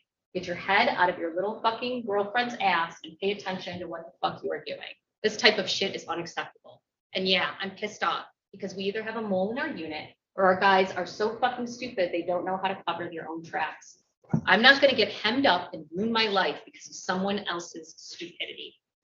And even though he didn't think that anything they were doing was illegal, the group has to set a meeting, security meeting, a few days later where they ask everyone to bring your papers, prove who you are, show us that you're a real person and not an informant. And they had to bring proof of who they were. And we'll do that. And the next day, Josh Miller gets it. The next day he sends this. He came in here and he told you, I was done with this group. And I thought about leaving it even before then. This is what set me. LR goes and he warns his sisters that the police have been asking him about some very serious topics. Cops questioned my old roommate about me and some movements I was in and a lot of other things that were very serious topics and stuff they should not know of. So please, for the love of God, don't tell them anything if it comes questions to you guys. Apparently, I'm under a microscope. They may ask you about my connections with the Boogaloo movement. He even reaches out to his old landlord, Lindsay Beeland, came in here to testify.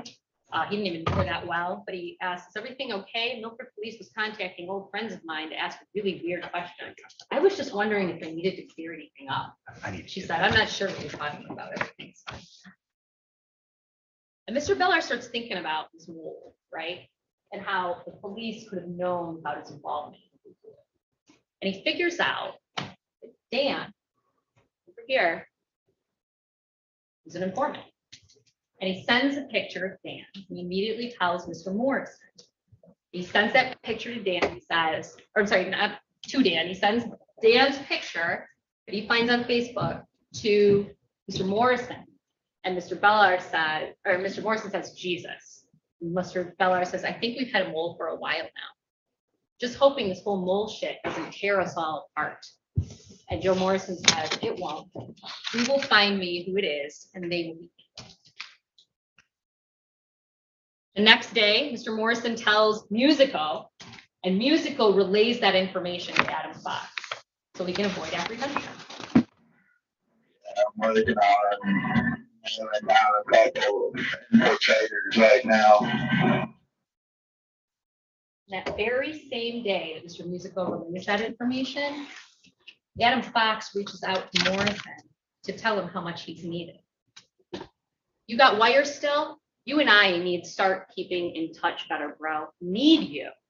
Joe Morrison. Yeah, just uninstalled it for a week to work on my marriage. Adam Fox. Get your head in the game, brother. It's go time. I need you. And Joe Morrison says, I'm still here. Don't worry. LOL. And after being confronted by Musico, and Dan, he came in here and testified, he tried to reassure them that he was not in bed. And this conversation happens where Mr. Musico tells Dan that even though the group has broken into two separate groups with some of the Wolverine Watchmen members going over to Adam Fox's group, that they're all still working together towards the group. We are so on multiple different levels in our organization and our group. Do you know how many different things we have going on right now? On how many different, you guys are the shadow group. So what you guys did and everything was completely do exactly what we wanted. You guys did exactly what was needed and done. So the shadow group is working right now. Okay? Right. Man, the shadow group. You guys, do you think that you guys are gonna sit back and let something happen to 24 people that are your boys? No. You guys are not. You guys got our fucking back regardless. You guys see 24 boys at the ground or 100 guys at the ground being messed with. Dude, what's that gonna do? That's gonna make the shadow group stand the fuck up and be like, clack, clack, fuck you. Tells Dan in that same conversation that his role is kind of evolved, right? He's working on getting the hearts and the minds of the people to get behind the Google. Everything's moving like it's supposed to. You know, there's, like I said, you guys are the fucking, guys are the shadows. And I know that you guys are not going to let the face get carnage. Right. You know, and that's the whole thing is we're you know, that's exactly it. We're working in waves. We're hitting hearts and minds right this moment. And then freaking hearts and minds, once hearts and minds are changed and the face and the media has changed their perspective, then we do what we do. Right. And that's when you guys step up and say, let's go. Surprise. Surprise. This is wave 3 and 4 and 5. Oh yeah, 7 and 8 is fucking, hey dude, check it out. We need politicians. Right. Who wants to run for political office? And remember, if you're a tyrant, you're gonna die just like the rest of them.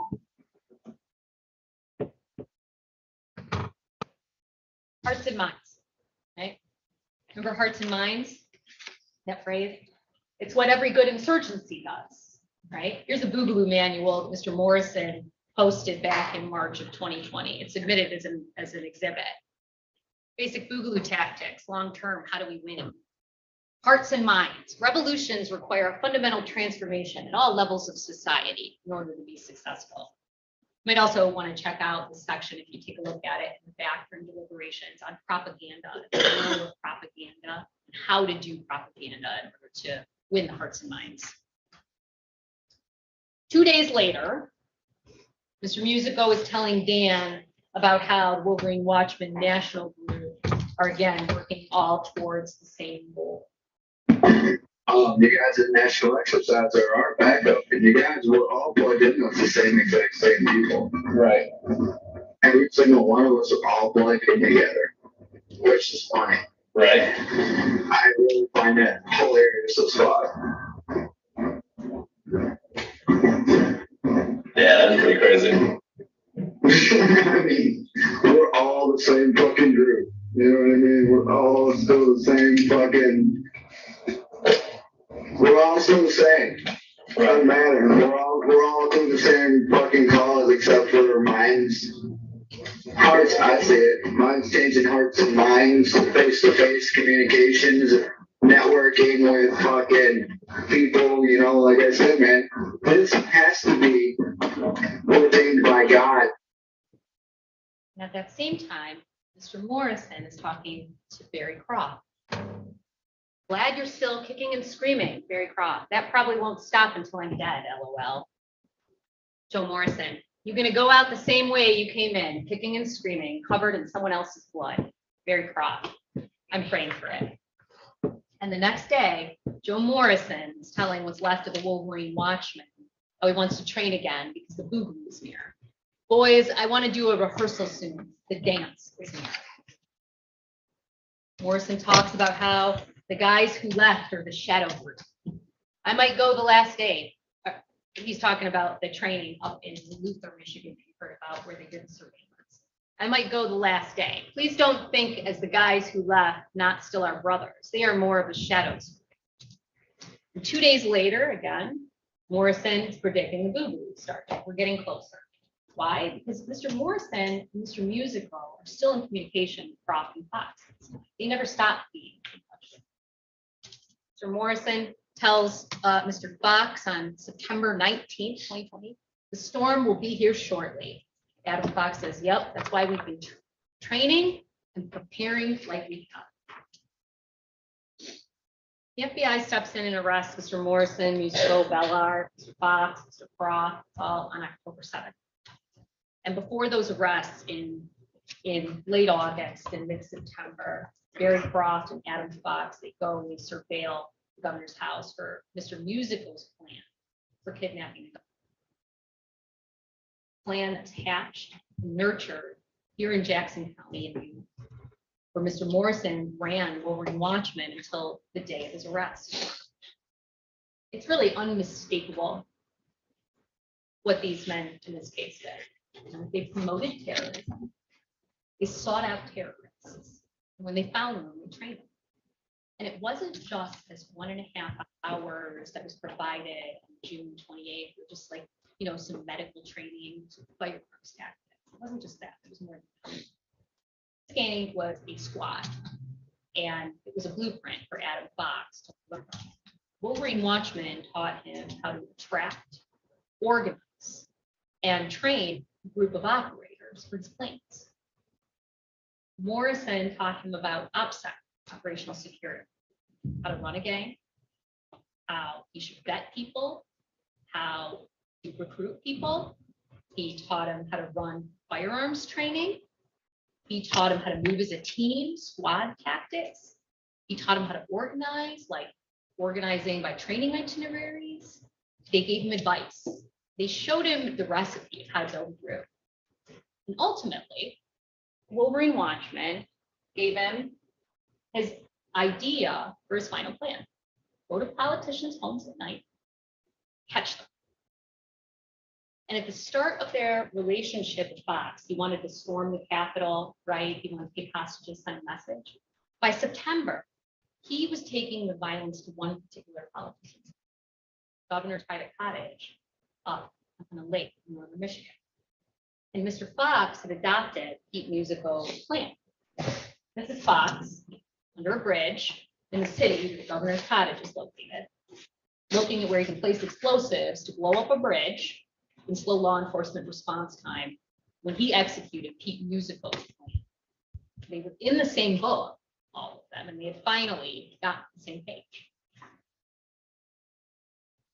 Charges, showed you these before. Again, you only have to find that each defendant did one of those things in the first element at least one time.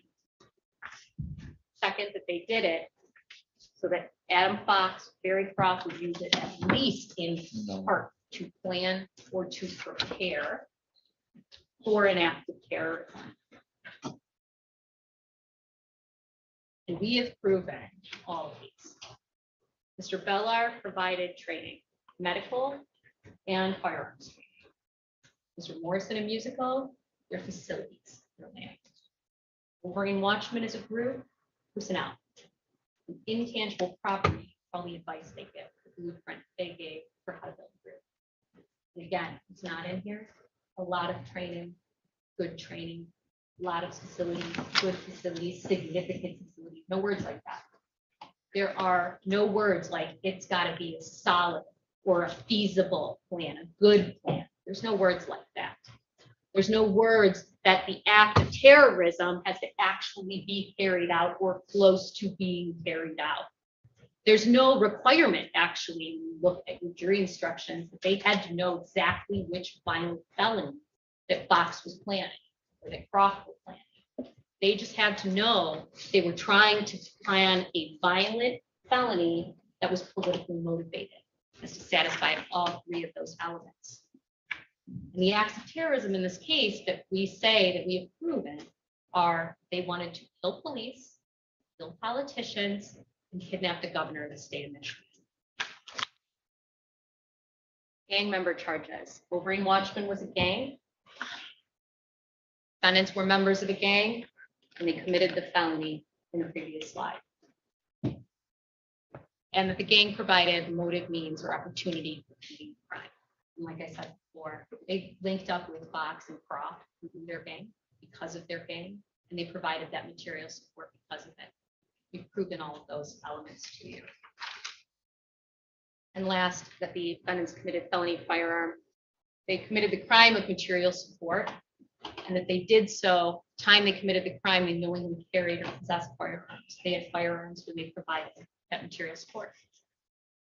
So let's just for a few moments talk about the defenses in this case, the questions that have come out from the defense attorneys to witnesses implying certain arguments, right? And I think you'll hear these defenses.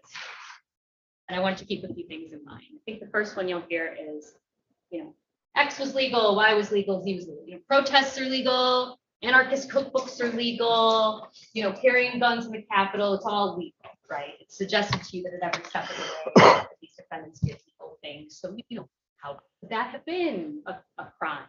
They didn't commit any crime, right? And this is a distraction and simplification. Through your common sense, that you could use legal things to commit crimes, right? If I wanted to rob a bank, I could go out and I could legally purchase a gun because I'm not a felon, right? That's legal. I could legally purchase a ski mask, right? I could legally purchase crowbars, multiple. I could go out and read a book about safe breaking, how I do it, right? That's all legal, but it's not about what you got. It's about what you do with what you got, right? It's how you plan to use it. And that's why we showed you all of this stuff, all of the events before they trained terrorists, right? We did that to show you that when they met Adam Fox and Barry Croft, they were all about his ideas. That's why we showed you all of that. Second thing I imagine they'll say is you only got bits and pieces of my client's words. And you did, right? You did. Because if we showed you everything, we would be here for months going through each and every line. And they had everything we did, And so if they thought something was out of context, which they did at one point, put something in, so that was out of context, they could play. And by the way, the other thing is you got bits and pieces of the information because as you saw, the FBI couldn't capture everything. You know, they told you that they couldn't capture direct chats on wire, right? Because self-deleting, settings on phones where those messages are not retained. And that wire, you can't serve search warrant on them and get the content of that, right? You can't get the content of audio calls to each other. You can't get the content unless Dan is standing right there recording it, right? You can't get the content of video calls to each other, right? You're not like Morrison's communications with Fox directly on wire that you've heard reference. Those are things that we don't have. Those are bits and pieces, right? All that OPSEC though, all that OPSEC they used was designed for one thing, and that was to keep their words and their communications away from law enforcement, courts, and ultimately all of you. And we gave you a context for a lot of materials, right? We had testimony about it, or we black boxed certain exhibits, but kept the full, chat in there. So we read you those lines. We didn't have to read it all the way through. So we'll be here for even more weeks than we already have. And if you want to, you can go back and read them, admitted into evidence and binders that you'll get in that. Client left the state. I think you'll hear that a few times. By the time that Paul Bellar left the state at the end of July into early August, he had already committed the crime, right? This is the significant events that you've seen over and over again. By 6/28 training, that crime has already been committed. Paul Bellar didn't leave the state or form his ghost group until after that. Paul Bellar left at the end of July after this training. The crime had already been committed.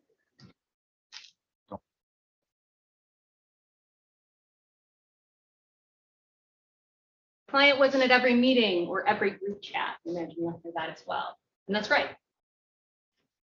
But remember what Dan said about Pete Musico and Joe Morrison's relationship, right? Joe Morrison told Dan that he didn't need to be, Pete Musico didn't need to be in the leadership chat because because Pete was an advisor to Joe and knew everything that Joe did. They talked about everything together.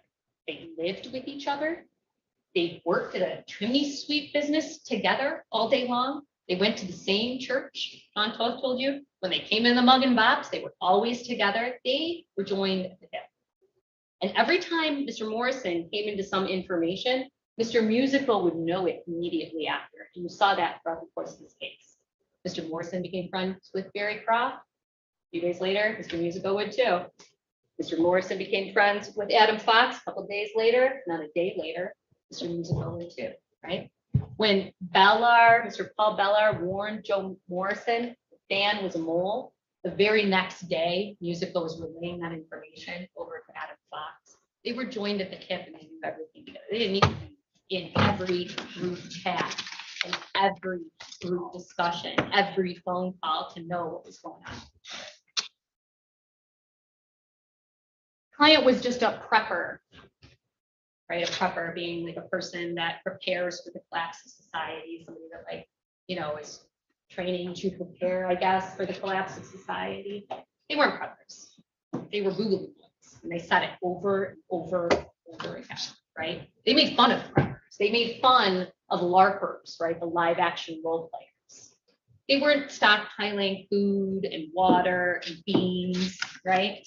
They weren't offering classes on first aid or burns or CPR or anything like that, skills you might need for the collapse of society. They were preparing for war with the government. And they were practicing combat medicine. What to do if you're shot in combat in case you get shot. This was just talk, crazy talk. My clients didn't do anything. No act of terrorism occurred here, right? It's not just talk. An attack of terrorism is not required in the law to actually be completed or get close to it. Here's the list of actions, though, that they did. When you talk about not just talk, right?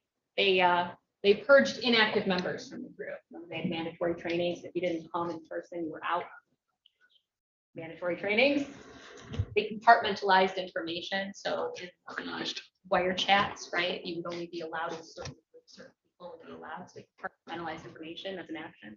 They issued ultimatums. Hey, if you don't, if you're not down for violence, you need to go. They traveled distances. Bella went all the way to Wisconsin. They spent their free time doing this. They would train almost every other weekend for several months. They did a ton of in-person activities, not just talk. Communicated on encrypted applications. They trained on offensive tactics. Contributed to group efforts by giving land or expertise. They made training videos for other people to learn from. They deployed QRS. They provoked police officers like Rachel Ramey. They proposed plans. They refined other people's plans. And they warned infiltrators and moles. And they spent their own money to do these activities. So this is way more than just probably hear that Mr. Musico didn't own the property, so he couldn't have provided it to anybody, right? He couldn't have provided his facilities or his land. He lived at that property, very clear, and he invited Mr. Fox to come to it and see that in the exhibits, right? You invite someone to come to a common home, then you have the authority of the property to be offering it up. Fox trained at Mr. Morrison's property with Mr. Musico's blessing. You might hear, a lot about Dan pushed them into it, tried to get them together and just push them into doing things, right? Entrapment, that's what we call that, is not a defense in this case. And the judge is going to read you an instruction about that. It's not a thing that you have to decide. And by the way, did you hear anything in any of the clips aside from Dan going, right?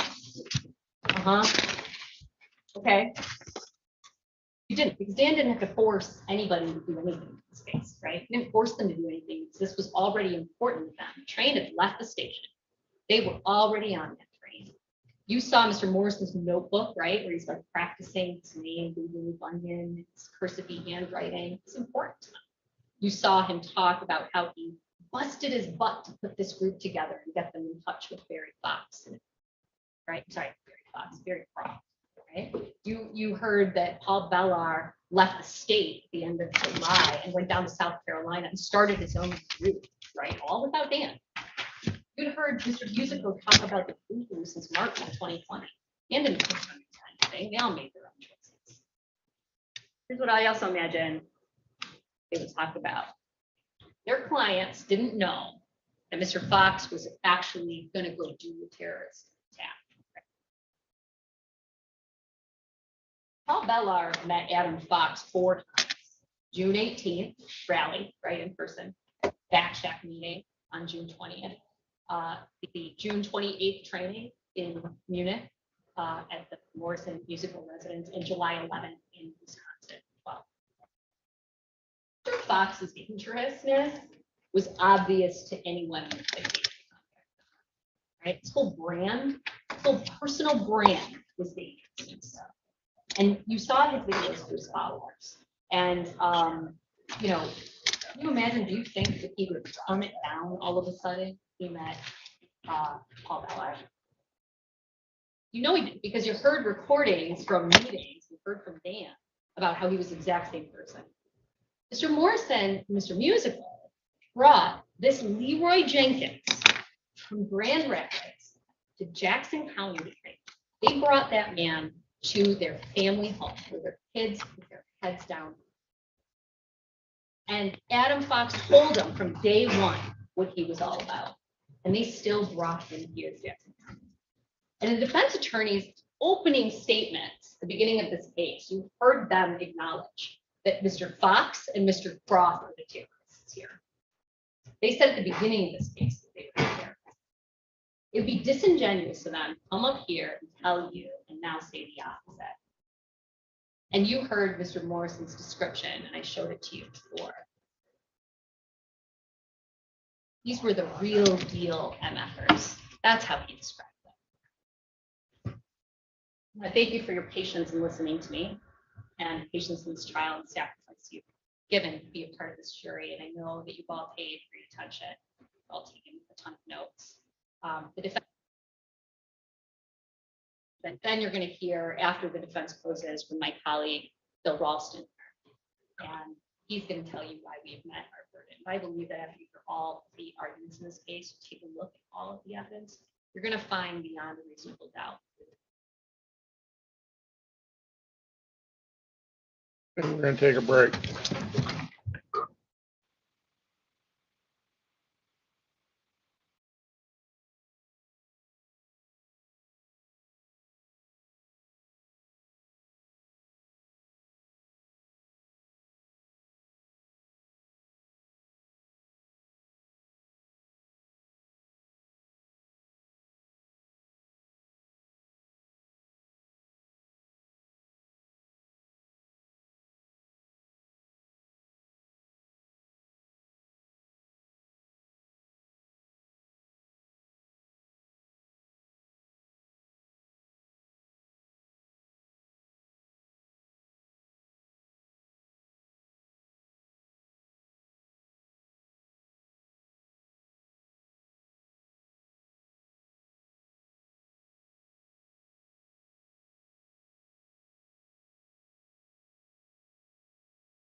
Please be seated.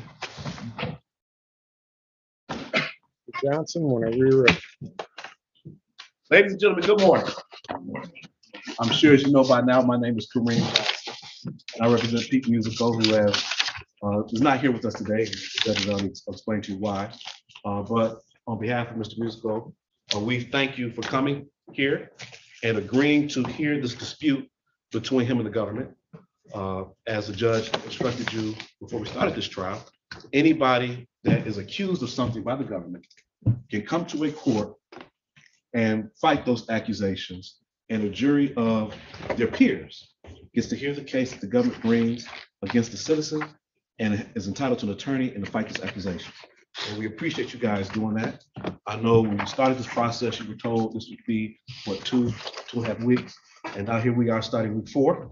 And we're just now doing the closing arguments. So I appreciate your attention to this matter.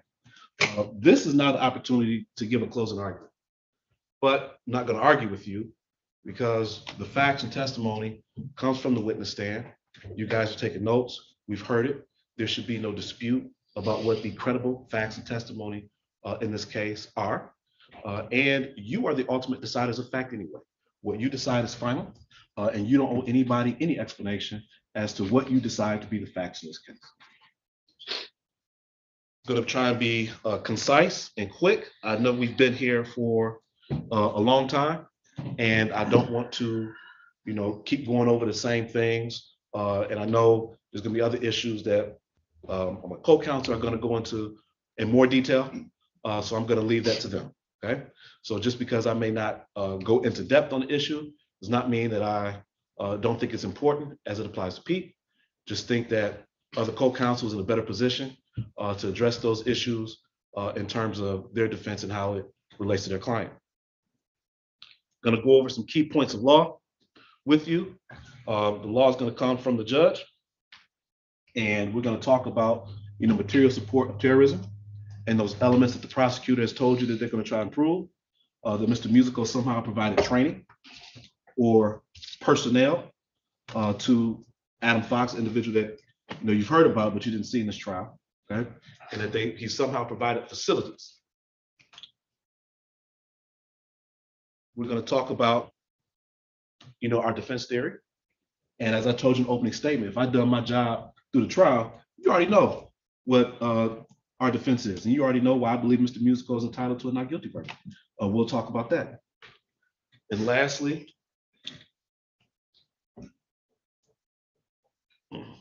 we'll talk about, before we get to the actual argument, the procedure.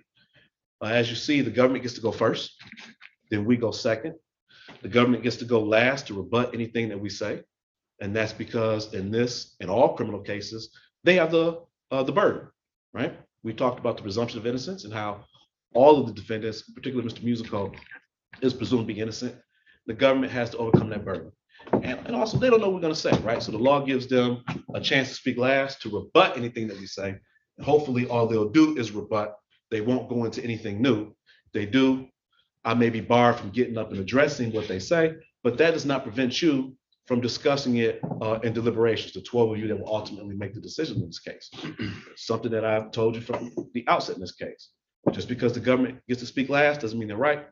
Just because they say something is so doesn't mean it's so. You guys make that determination.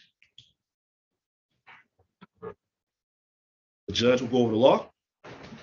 He'll give you the final instructions.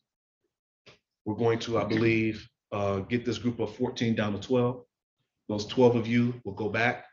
First thing you'll do is you'll nominate a foreperson, a jury foreman, or forewoman, and that person will have the duty to make sure that the deliberations are handled in a businesslike manner, that everybody's treated with respect, everybody has the opportunity to voice their opinions, and nobody's bullied, okay?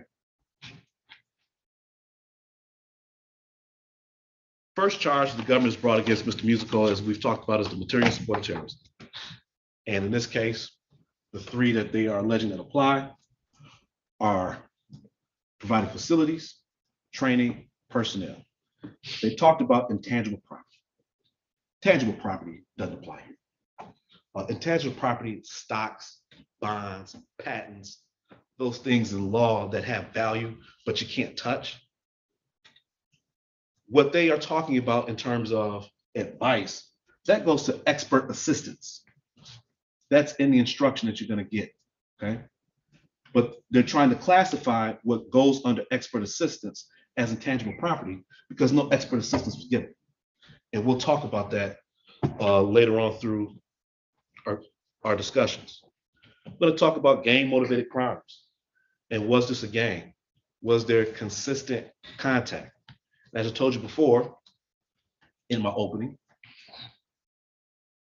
you heard a lot of things from people who didn't testify in this court, okay? The law views these closely held groups, such as gangs, it's kind of like families, right? And they presume that you're all on the same page. For those of us who actually live real life, we know families are not always on the same page. And we know families do things behind each other's back. And we're going to talk about that and what it means in terms of the evidence that came in and these text messages that came in, and why the fact that there were certain chats and separate chats and people were excluded from particular chats is important, and to why Mr. Musical is entitled to a not guilty verdict. Judge is going to talk about witness credibility. And I'm going to talk about case credibility. One of the things the judge is going to tell you when evaluating a witness is, did a witness answer the questions? Did he argue with the lawyers? Did he avoid the questions? Those are things that you can discuss. Now, I'm not going to get into Mr. Ballard and Mr. Kirkpatrick's time after time after time. They had to refer to the transcripts of what Dan testified before, and even one case with Mr. Kirkpatrick merely months before this testimony as to whether or not he's credible. I'm going to remind you, and we're going to start about my questioning of Dan. Remember the end of my questioning? I said, Dan, from March to October, the takedown, did Mr. Musical talk about getting arrest warrants? What was his first answer? Oh, you can't arrest a sitting governor, you have to do a recall. First, that was his rehearsed answer that they wanted to give you. That was their propaganda. Secondly, Dan isn't a lawyer. It's simply not true. The citizen's arrest statute applies to anybody. You see it all the time. Somebody snatches a purse, somebody attacks somebody, citizens hold them down for police to come. If you have probable cause to believe that somebody committed a felony, a citizen can take an arrest. When I asked him the question again, what did he say? I said, Dan, from March to October, did Mr. Musical talk about getting arrest warrants? He says, kidnapping. Again, a research answer that he's trying to spew out to get the government's theory of the case out. It wasn't until the third time when I said, Dan, from March to October, did Mr. Musical talk about getting arrest warrants? Did he give the only answer a reasonable, credible witness would give? Yes, he gave that one-word answer because number one, it was the truth, and two, the question only called for one reasonable answer, a yes or a no. The truth was a yes. So those are the things that we're talking about when we talk about witness credibility. Now we'll talk about the facts. And similar to my opening statement, when I first told you the government was going out of order, and they were going out of order in deliberate attempt to create the illusion of a criminal intent that's not there. Even in their closing, they jumped around and went out of order. They did it so much that they took it a point to indicate when they were going in chronological order. I'm not going to do that. I'm going to go in chronological order from beginning to end. The same way I presume that you are going to deliberate. And when I do that, and you see the things as they happen, the way they happen, I believe that you will agree with me that Mr. Musical is entitled to a not guilty verdict. Facts. 2019, the Wolverine Watchman Training Group was started. They can call Mr. Musical a founding member, original member, or whatever, leader, whatever they want in their argument. But the facts that came from that witness chair, the evidence that the judge admitted, tells you the truth. That page was created by somebody. It was not Mr. Musical. That page initially had administrators, none of whom were Mr. Musical. That page referenced the original QRFs and the leaders of those QRFs. None of those people were Mr. Musical. So when they tell you that when this group was started, Mr. Musical was a leader, that is incorrect.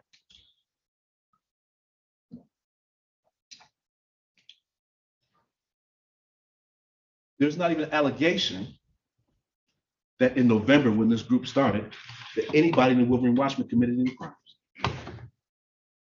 They spent weeks and hours showing you First Amendment protected speech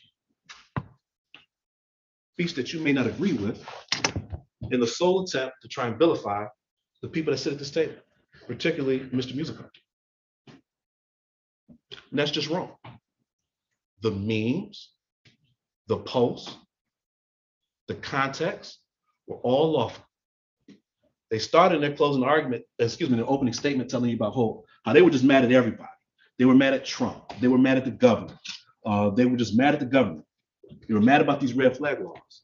But we talked in cross-examination with Special Agent Impala about in 2018 how the bump stocks got banned and how that upset the Second Amendment community.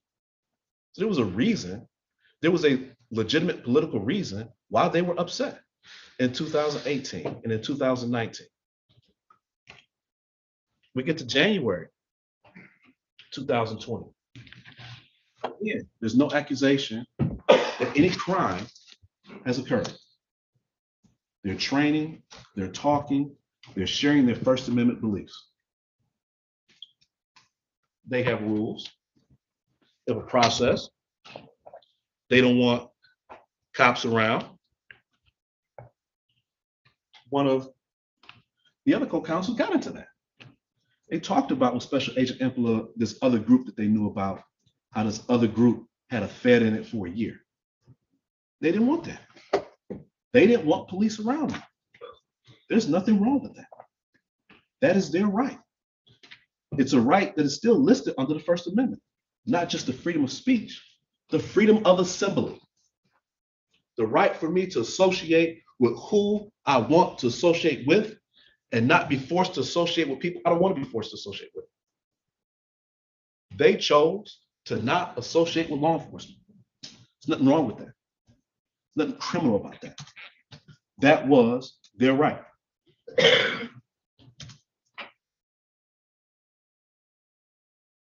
Get into February, same thing. And we have this information now because at some point, an FBI agent gets a search warrant. He doesn't go to federal court to get the search warrant. They come to state court to get the search warrant. I have my belief as to why that is, but can't really prove it, so I'll leave it alone. They get the search warrant, they go back and they get all this information. But we know in February, other than posting memes, exercising their rights to free speech, exercising their Second Amendment rights, and talking to people and saying anything wrong. Now we get to March. Something interesting happens in March. I believe they said in their closing that Dan accidentally stumbled across this group. Now we know from the testimony that's not true. Dan was on Facebook. Dan was looking for a group to train with. He was looking for a training group. He found a training group because that's what he was looking for. It wasn't an accident. It wasn't stumbled upon. He sought it out. He found it. He selected the link. They asked him questions. He answered the questions. Found nothing in those questions to be offensive. Nothing in those questions turned him off. How do we know this? He told you that from the witness stand. He's admitted into the group. He tells you within a mere hours, he sees things that are so offensive that he calls the police. Says Pete is talking about downloading some app and finding law enforcement addresses, correct? You remember that? We don't have a picture of that. We don't have any information of that. All those screens that they showed you, all those slides of evidence, nothing. Not only do you not have the statement, the app isn't even in his phone. And if I understand the testimony from my partners here at the table, it wasn't on Paul Ballard's phone. It wasn't on Joe Morris's phone. The only witness that testified that they had that app was Agent Emperor. Nobody takes a picture of this alleged statement by Mr. Musico, even though a patrol officer sees it, reports it to a sergeant. Sergeant never looks at it, never asks to look at it, just refers it to Agent Emperor. And we're to believe that by the time Agent Emperor meets with Dan, it's been self-deleted. Nobody takes a picture. But most importantly, as you heard from my cross-examination, Pete was in the chat. Dan was monitoring the chat. He'd given his login information to the FBI. They were monitoring the chats from their computer. Not once from March to the end of this investigation does Pete Musico say anything else about downloading this app or finding law enforcement addresses. Not one time. That's admitted by Dan. You heard how this man talked. The man that Dan admitted was called Crazy Pete. The man that Dan admitted he believed was saying things to provoke law enforcement response. You believe that if he had really said something like that, he would have only said it once and never again? No, he didn't say it. We know what was said. We have the photographs. And again, my partners went into great detail about that. Where was the crime? What was the threat? They were just memes. You found it offensive because you're a police officer. The whole only look, son, there's good cops with a cemetery. No crime in that. They talked about, there was talks about illegal firearms. No, there wasn't. There was a schematic of a gun. There's no photographs of any illegal firearms that they saw. And the firearm schematic that they had, pay a fee, get a stamp, it's legal. There were no threats to law enforcement in those pages. You remember me when I went to the text messages and I asked Agent Emperor, didn't your partner send a text message about the DTOS, the terrorism division, denying this? He said that he was going to hit them over the head with it. He was going to run this through as a terrorism enterprise investigation, whether they liked it or not. Remember that? Remember what he said? Well, I wasn't aware of that until after the investigation. That's fine. Because even he knows people can text things and say things that you work with that you have no idea about. What's good for the goose, it's good for the gander. They send Dan back in anyway. Go to this training. Two things happen that are very important to this case and to what this group was about. They go to train. There is a shutdown order. Somebody drives by and tells them, hey, you're in violation of the shutdown order. What do? There's talk about going deeper into the property. The Dan says, hey, if we get the shooting, somebody calls, the police are going to show up. We don't want that. A training gets canceled. That's in late March. Dan tells you very early on, he's asked to lead groups or to help lead trainings. And he does. He tells you he got admonishments. One of those admonishments was that he could not commit crimes. He could not commit crimes, but he helped lead training. How is the training a crime? It's one of the things that we're going to address, later on in this case. He tells you about the chats. How all these chats are set up. They're arguing to you that Mr. Musico is a leader. He's not in the leadership chat. He's not in the vetting chat. He's only in the main and armory chat. And we talked about there was a matter of minutes where he was admitted into the leadership chat to promote this idea of pooling resources together to help buy ammunition for struggling members. The idea was rejected and he was kicked back out the chat. Remember that testimony with Agent Emperor? So if him and Joe are joined at the hip, like the government wants you to believe, why didn't Joe just promote the idea? Why go through the process of putting him in the leadership chat, having him bring forth the idea, dismissing it, and kicking him back out? Just want you to believe that because it fits their theory of the case, but it's not factual. It's not what the evidence suggests. All through March, vetting's occurring, vetting's happening. Mr. Musical isn't involved in any of that. Not only that, nowhere does it suggest that any member says, Pete likes this guy, so let's let him in. It's not referenced. At no point do they acknowledge that they considered his opinion about any decision and acted accordingly. And very early on, we learn about how people got invited to trainings. They want you to believe, the government wants you to believe, that Mr. Musico, who was a resident, but a house guest, didn't own that property, somehow had the ability to invite people to that property, so therefore he provided facilities. It's their argument, but that's not what the facts are. What did their own witness say when he was questioned by them in regards to that very issue?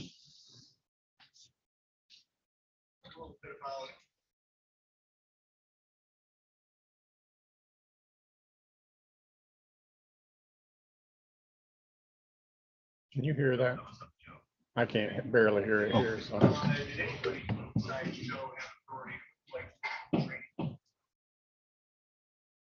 Well, you started over, so can. Okay, let me see if I can. Volume up. What I'll do, Giannis, I'll move it up. Court doesn't mind. Nope, I know.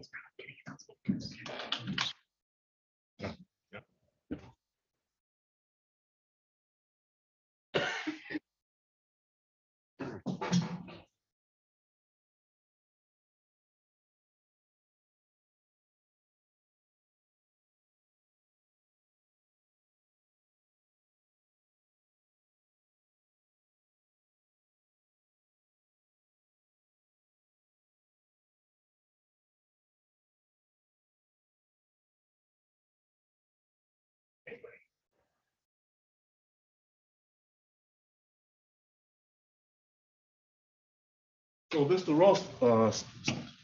Rolston asked Dan if Dan had the authority to invite people to training. He said, no, that was Joe. And he asked him again, to his knowledge, did anybody else have authority to invite anybody to that property? And what does the $54,000 informant say? What does the man say who's been involved in this case from March to October? Says no, nobody other than Joe. There, Mr. Musico did not provide facility. Any argument that he did so is contradictory to what their witness told them during their own question. But truth and facts don't matter to them in this case.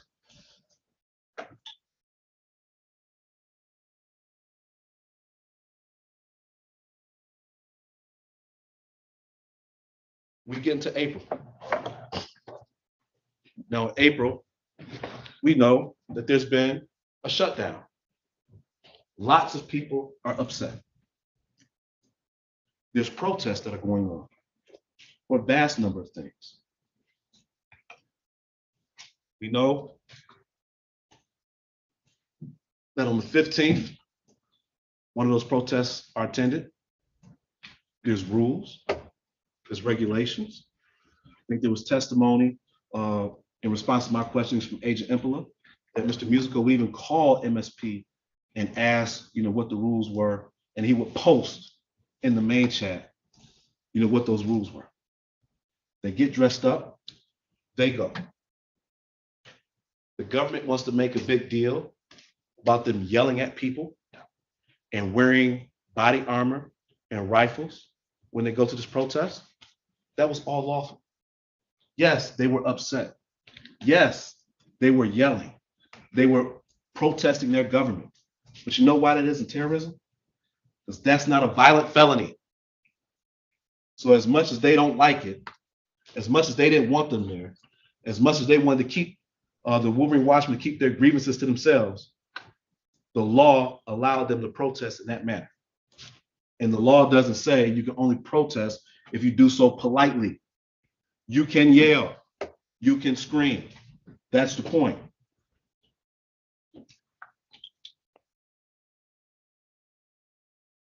We hear about the second protest of April. And this April 30th protest tells you a lot about Dan and how he views himself and how he views this group. What did Dan tell you? He didn't even know that this was a pre-planned protest. Remember when I asked him that from Cross? He'd never seen the invitation. He didn't know that it was pre-planned that they were going to go inside the Capitol. He tells you that they're stacking up, that they're counting down, and he's relaying this information to the FBI and how there's big threat, there's this big danger that the Wolverine Watchmen were there and they were trying to instigate law enforcement. What did Lieutenant Green tell you? Trooper that was in charge that day.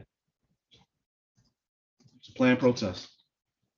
It was planned for them to come inside the building. Everything was set up.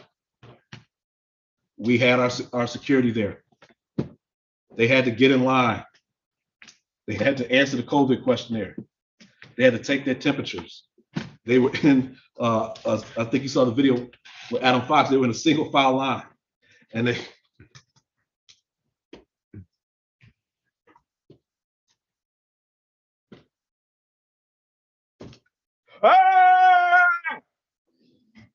that's not illegal.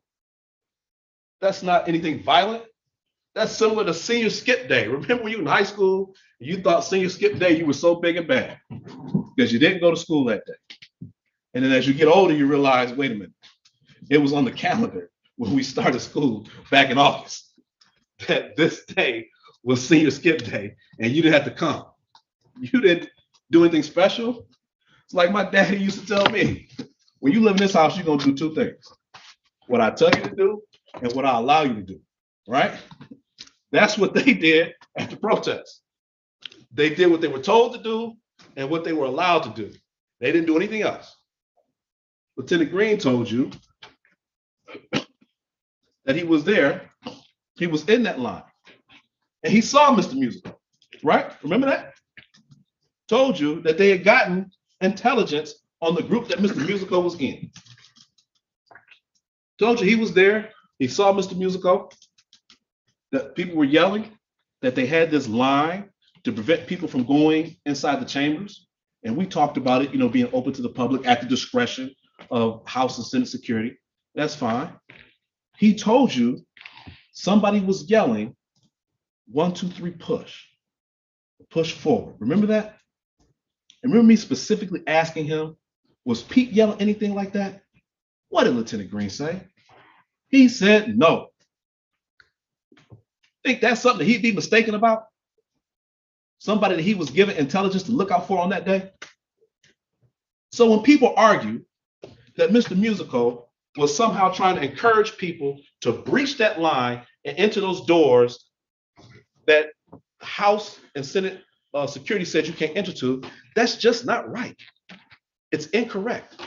And we know it's incorrect. Even if Dan thought Mr. Musical was shouting something like that, okay, he admitted that he wasn't next to Mr. Musical. He admitted that he was somewhere behind Mr. Musical. He admitted that the troopers, the people that are in that line, had the best vantage point of making a determination who was yelling. So it's one thing for him to make the mistake, but for them to argue it, but that's somehow true in the face of what Lieutenant Green testified to, just not right. We know it's not right. At some point, they leave that training in April, that protest in April. And we have another trooper who testifies, Mr. Musico, after meeting her at a previous occasion, testifies that for no reason, Mr. Musico threatens her. This is Trooper Ramey. Trooper Ramey initially testifies that this happens outside when nobody else is around. Remember that? Then she comes right back and says, oh, my partner was 3 feet away and he must have heard it too. Remember that? Play it for you. Got him, may I approach again? Yep, absolutely.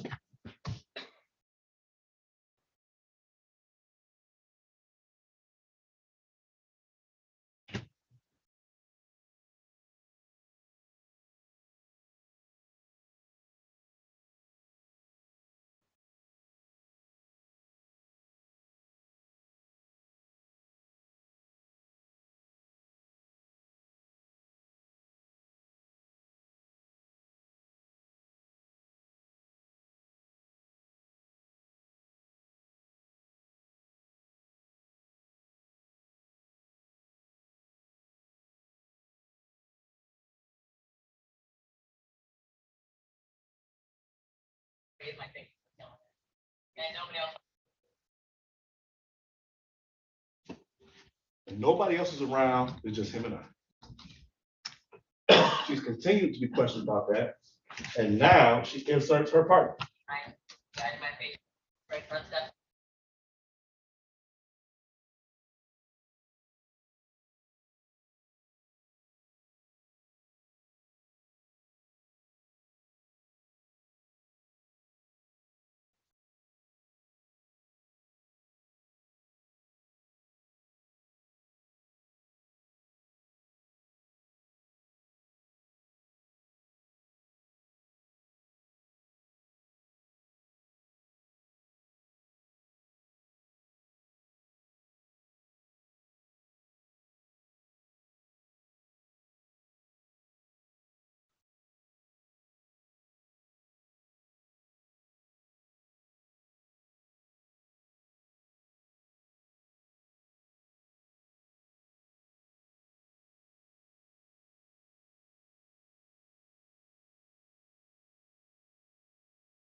Even on that issue, when being questioned by the prosecution, she's inconsistent. First, she says, just her and nobody else. Then she says, oh, my partner was there.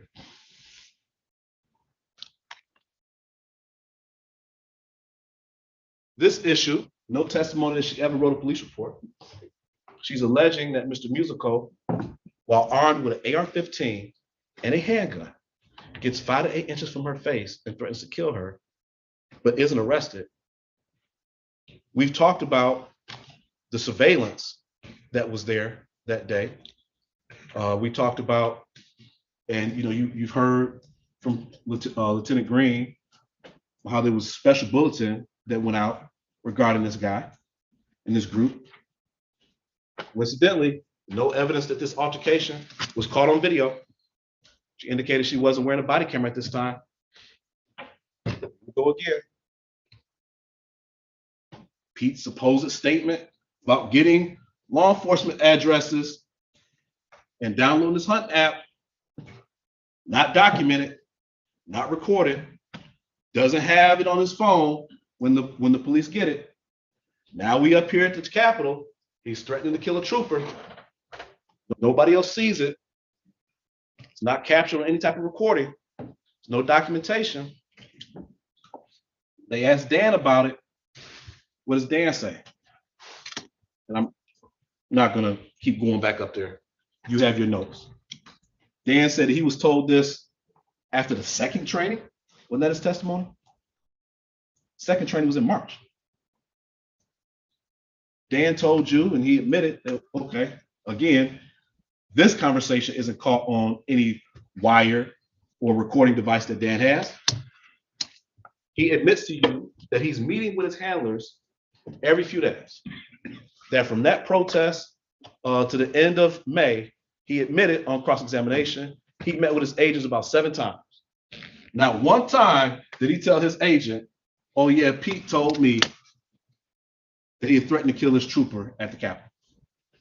You remember on the video when I walked over here and I grabbed those stack of text messages between him and his agent? I said, you've been texting your agent about this, correct? He said, yes. Did you ever send your agent a text message, your handler agent, a text message saying that Mr. Musical is admitting to have threatened this trooper at this protest? He said no. This is their $54,000 man who was so distraught over a post in a group that didn't have any law enforcement, allegedly, that he went and called a police officer over a post.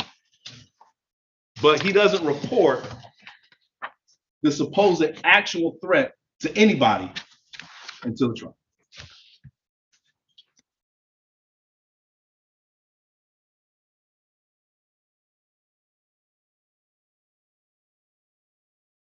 There's trainings that are going on in April.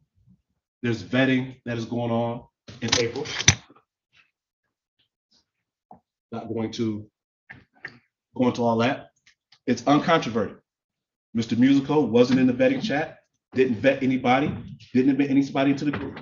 He's not in the leadership chat. He doesn't discuss any of the training, any of the proposed training, any of the planned training, and is not contested. He doesn't lead any training. Then we come to May. May is important because now these protests over police brutality are starting to spring up, right? And they talked about those Barry Croft videos.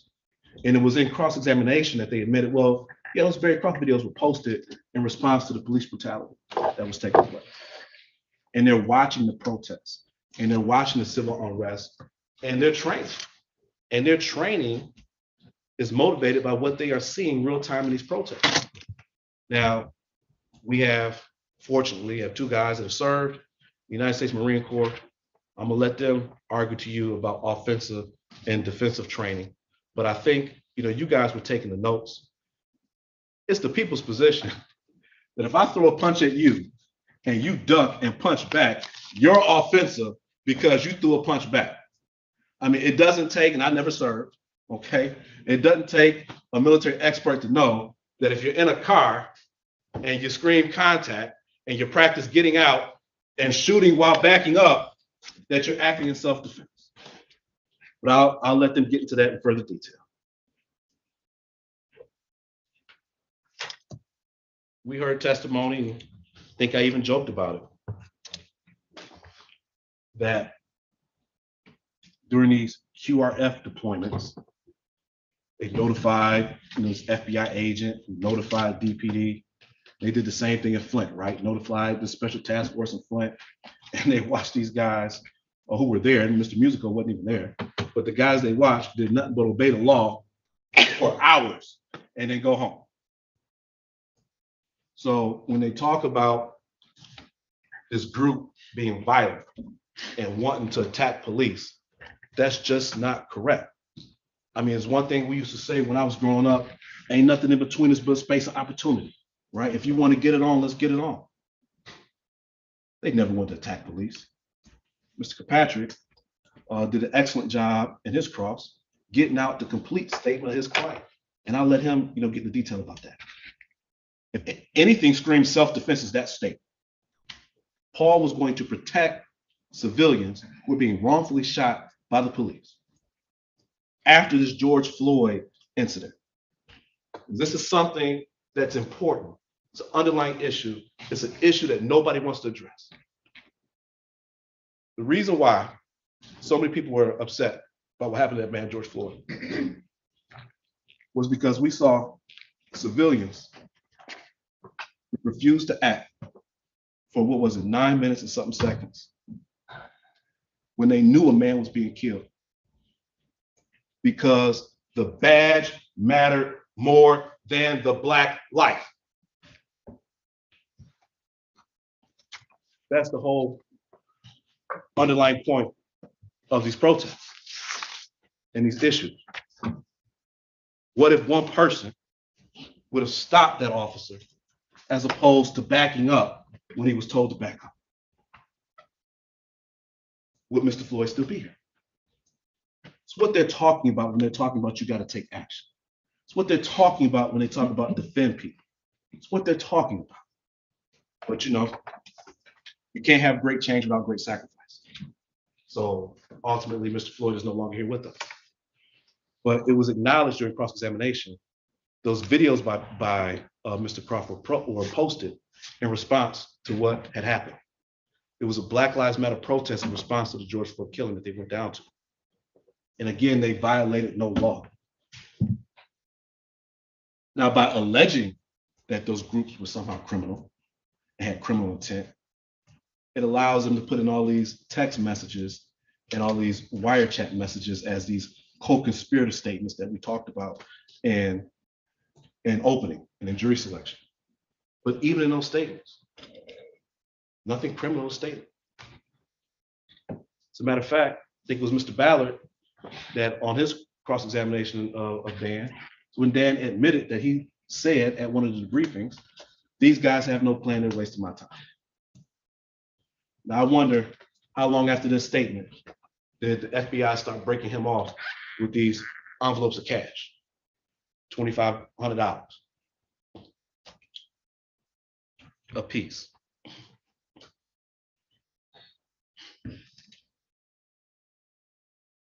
We know that there's still training. No accusation, anything unlawful has happened in any of these trainings. We get into June. Yeah, I'm sorry, the court want to break here. You want to keep going? Nope, you keep going, and then we'll break after you're done. Again, there's leadership chat. There's leadership meetings. There's training meetings. There's vetting. Mr. Musical isn't a part of any of that. It's not inviting anybody to the trainings. There's talk about this meeting in Dublin, Ohio, outside of Columbus. Nobody goes. And they keep focusing on this statement, well, y'all get arrested if y'all kill somebody. Who said that? It was Jada Morrison. She's not here. She's not charged. What does it matter what she said? The fact is they didn't go. Now we learned prior to June that there's been some dissension in the group. We talked about this message that was sent out where people have been complaining to Paul about Joe and Pete. So we're starting to see the fracture in this Wolverine Watch community. And we're starting to see that this group may not be as tight and closely knit as the government leads you to believe. Nobody goes to this training outside of Columbus. There's another Black Lives Matter protest that Dan doesn't even bother going to. Remember that? Now here's this group that you think is so dangerous, that you think wants to kick off the boot, that you think wants to bang it out at law enforcement, with law enforcement when they get a chance. But you don't even go to the Black Lives Matter protest. I think this was the one in Lake Orion, where it was most likely, other than the protest at the Capitol, this is most likely they come in contact with police. But remember, by this time, he had gone to 2, and they had done nothing. Committed no crime, bothered nobody, just monitored.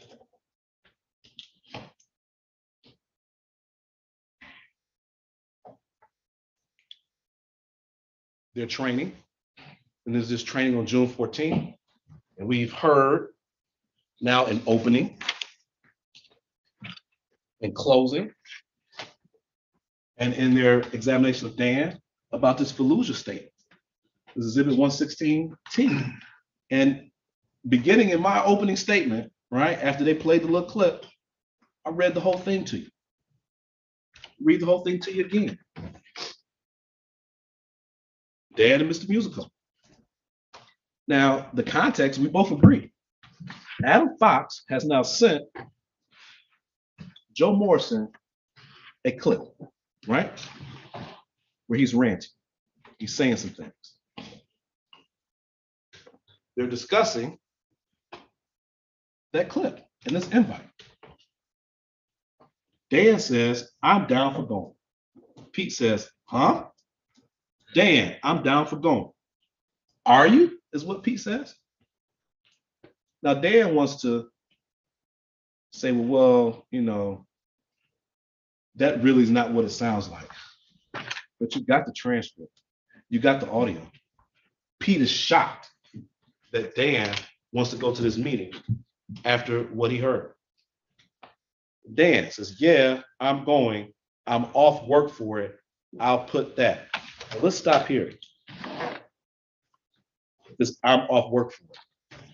Because part of the testimony was that Dan, who made $60,000 a year, but was paid $54,000 for work he did from March to September, had to be paid that and reimbursed that because of all the work he missed. But we now know the Wolverine Watchman met every other Sunday at best. And he's telling you he's available for something because he's off work that day.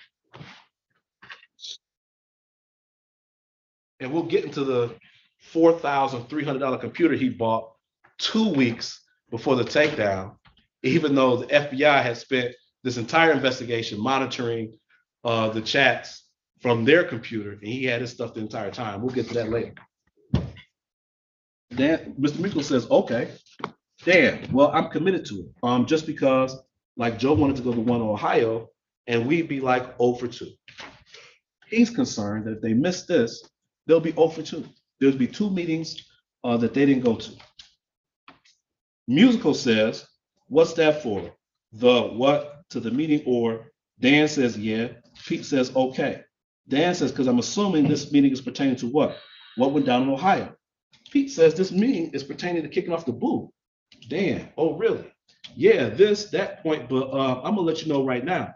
This ain't about let's get prepared and ready to go. This is about pointing rifles at fucking police officers and politicians and squeezing the trigger.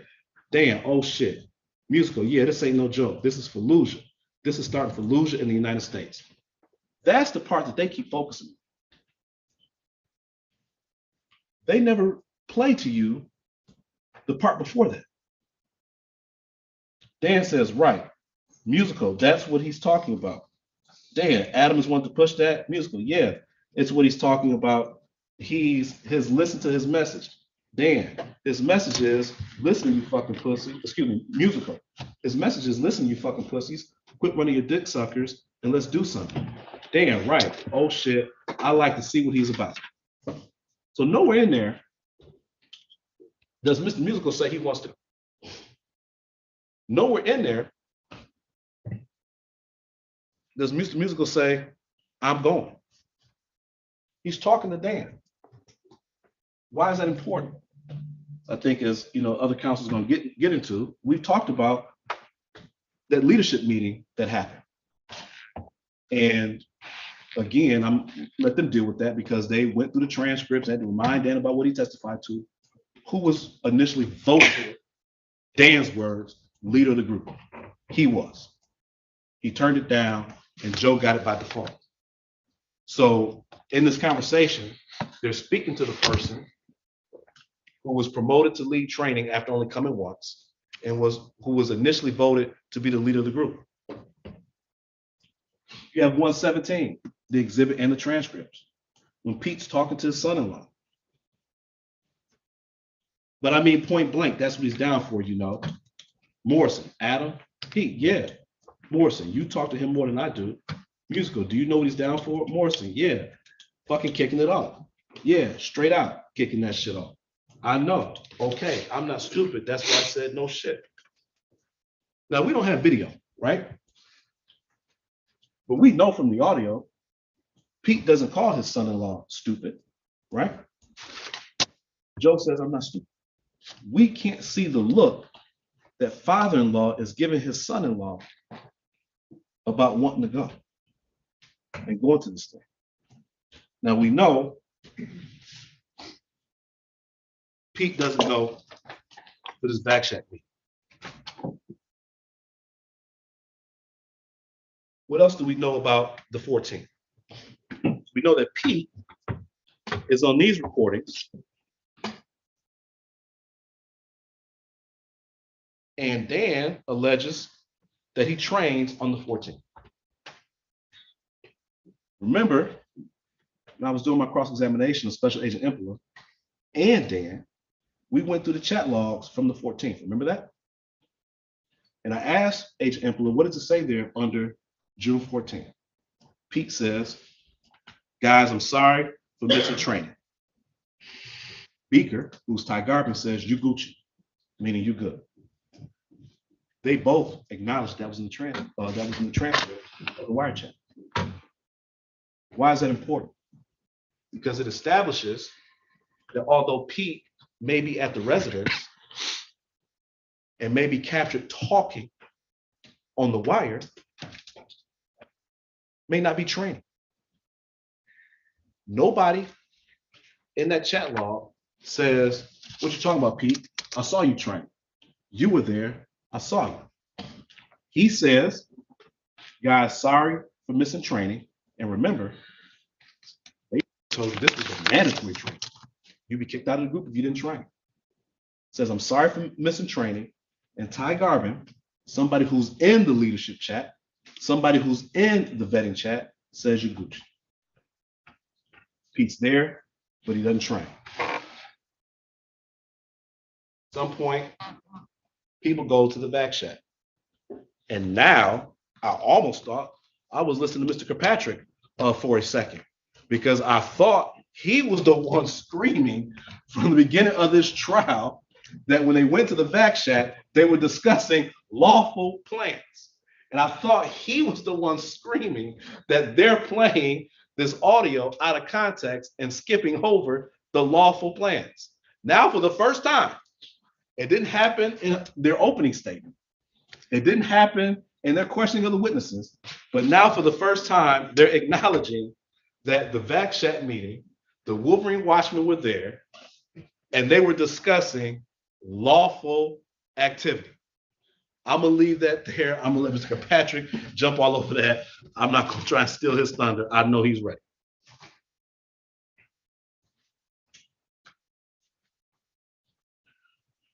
And we know from Exhibit 119, audio in the transcript, we know what Adam's state of mind is, right? He says, absolutely, man. And then, you know, I wouldn't mind getting out and doing some training with you. And then if you guys are on board, we can head out to Steve's compound. You guys come out there for the little FTX shoot with us. Dan responds, yeah, 100%. And then Joe says, I'd be cool. Training they're talking about, just guys getting together, hanging out and shooting. It's not training for any terrorist act, no violent felony. These are gun guys that like to shoot, that like to train, that had just met, and they're gonna do the one thing they all have in common, to shoot guns, okay?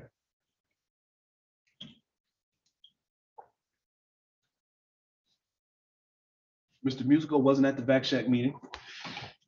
Well, I told you I'm gonna leave all that to Mr. Kirkpatrick, but I think you remember all the times he had to go back over the transcript and all the fighting he had to do to get the complete evidence in.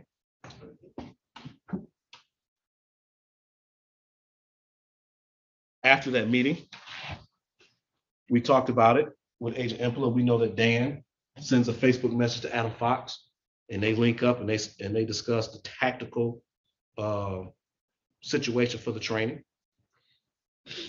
We know that Adam Fox was smoking marijuana the entire time he was down there. And we know that this idea that Adam Fox had was completely rejected.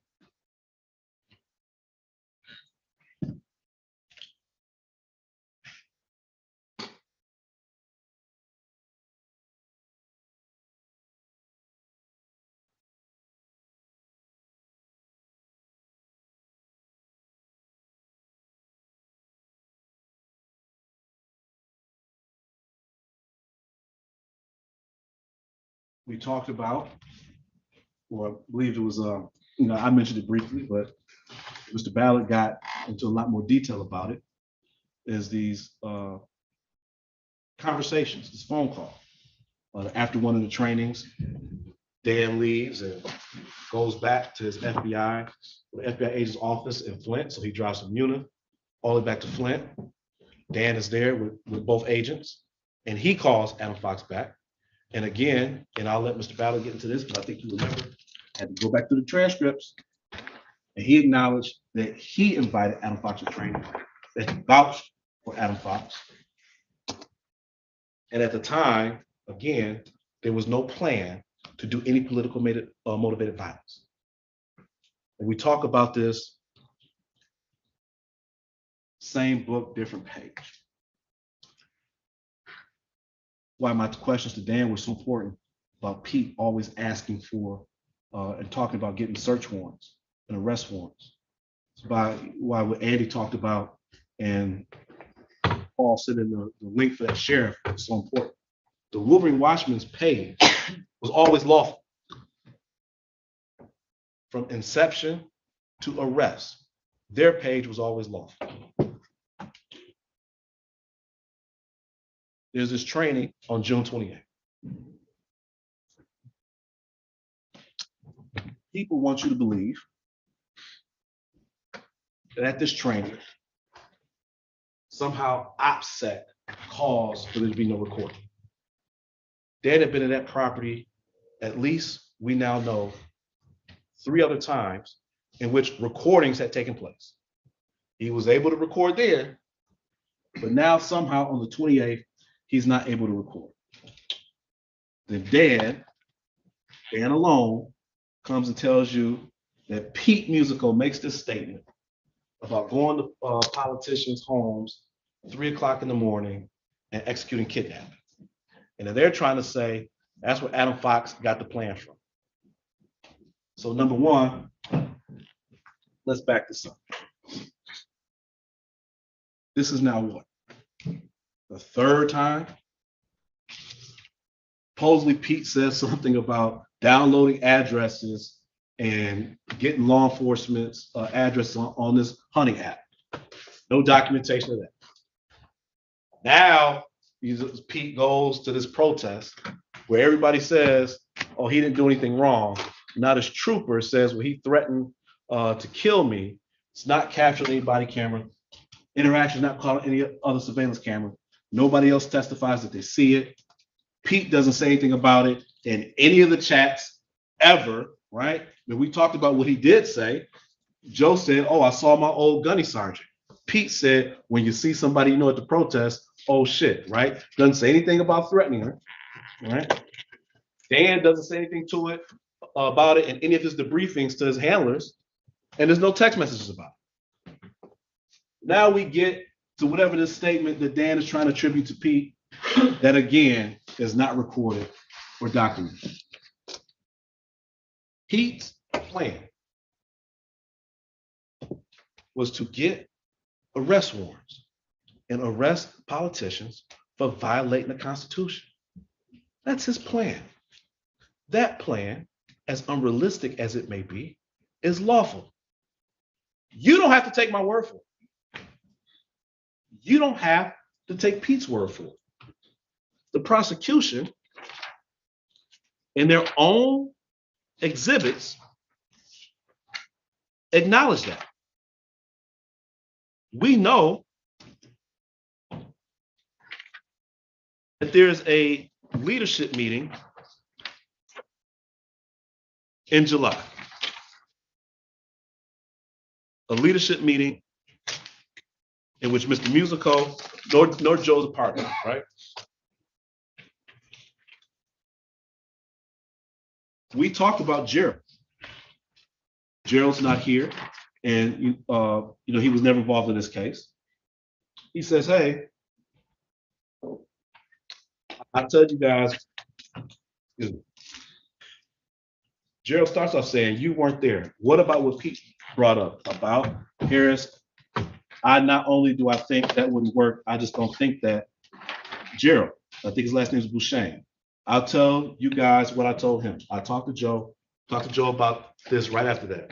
I know you guys told me like, hey, you're in or you're out, but I told him, I pulled him aside and I said, I'll tell you guys right now, I'm not about fucking being on the offensive, attacking.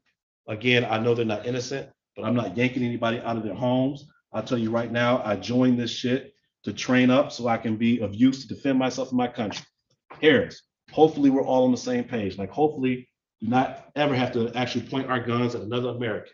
Ballard, mission statement of the group. I'm trying to create right now. I am not an aggressor. This will not be aggressive group. Bouchane, this is Gerald. Okay. Ballard, we are strictly defending. And that is it. We will not be, gawing our teeth, not going to be clustered at the capitals. We're going to be strictly down low, waiting for shit to actually pop off, where we go, all right, we need to protect these people. We need to protect this. We need to defend the Constitution for this. We need to fight back on this. We're not going to be fucking black bagging politicians out of their cars, getting fucking warrants and going to arrest them. We're not dealing with that because we already know the fucking system's rigged. Even if we do it the legal way, they're going to find a way to fuck around it. What does Gerald say right after that? Yeah, that's where I was at with Pete's plan. Your own exhibit. From the July 7th leadership meeting. And was to get arrest warrants and and have somebody arrest politicians for committing crimes. Gerald, in his wisdom, said, no, because even if you do it all the way legal, they're gonna find a way to fuck around it. And Pete's here and Gerald isn't, right? And this is consistent. It goes all the way back to the back shack meeting that Andy and Mr. Kirkpatrick had to fight them to play, talking about getting the arrest warrants, getting a sheriff to do it, not even a citizen's arrest, a lawful constitutional arrest. These guys are talking about this long before the Supreme Court finally said, the government can't do this. These shutdown orders are unconstitutional.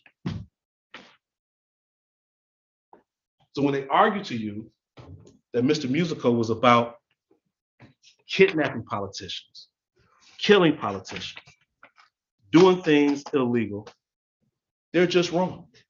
It's right there in their own exhibit from that July 7th meeting that he wasn't even at. That's what makes the statement by Gerald so credible, right? He's not here. They admitted it into evidence under these alleged co-conspirator statements.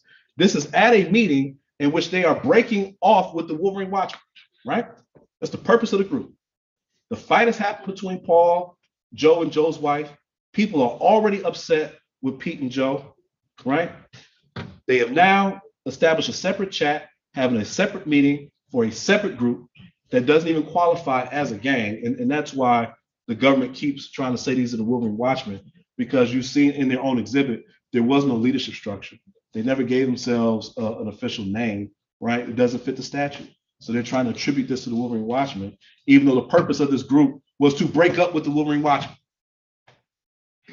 So while they're breaking up with the Wolverine Watchmen at a meeting that Pete isn't even at, Gerald is outlining his problems with Pete's plan. That even if you get arrest warrants, even if you do it all the way legal, they're going to find a way to fuck around.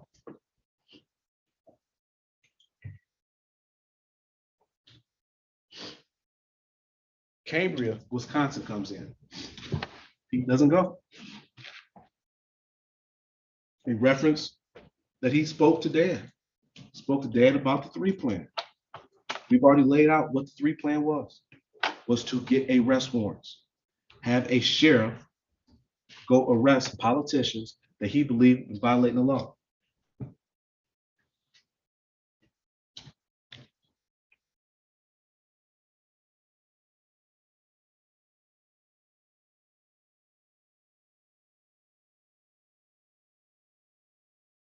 And they say Mr. Musical was about catch and release. We know that's not true.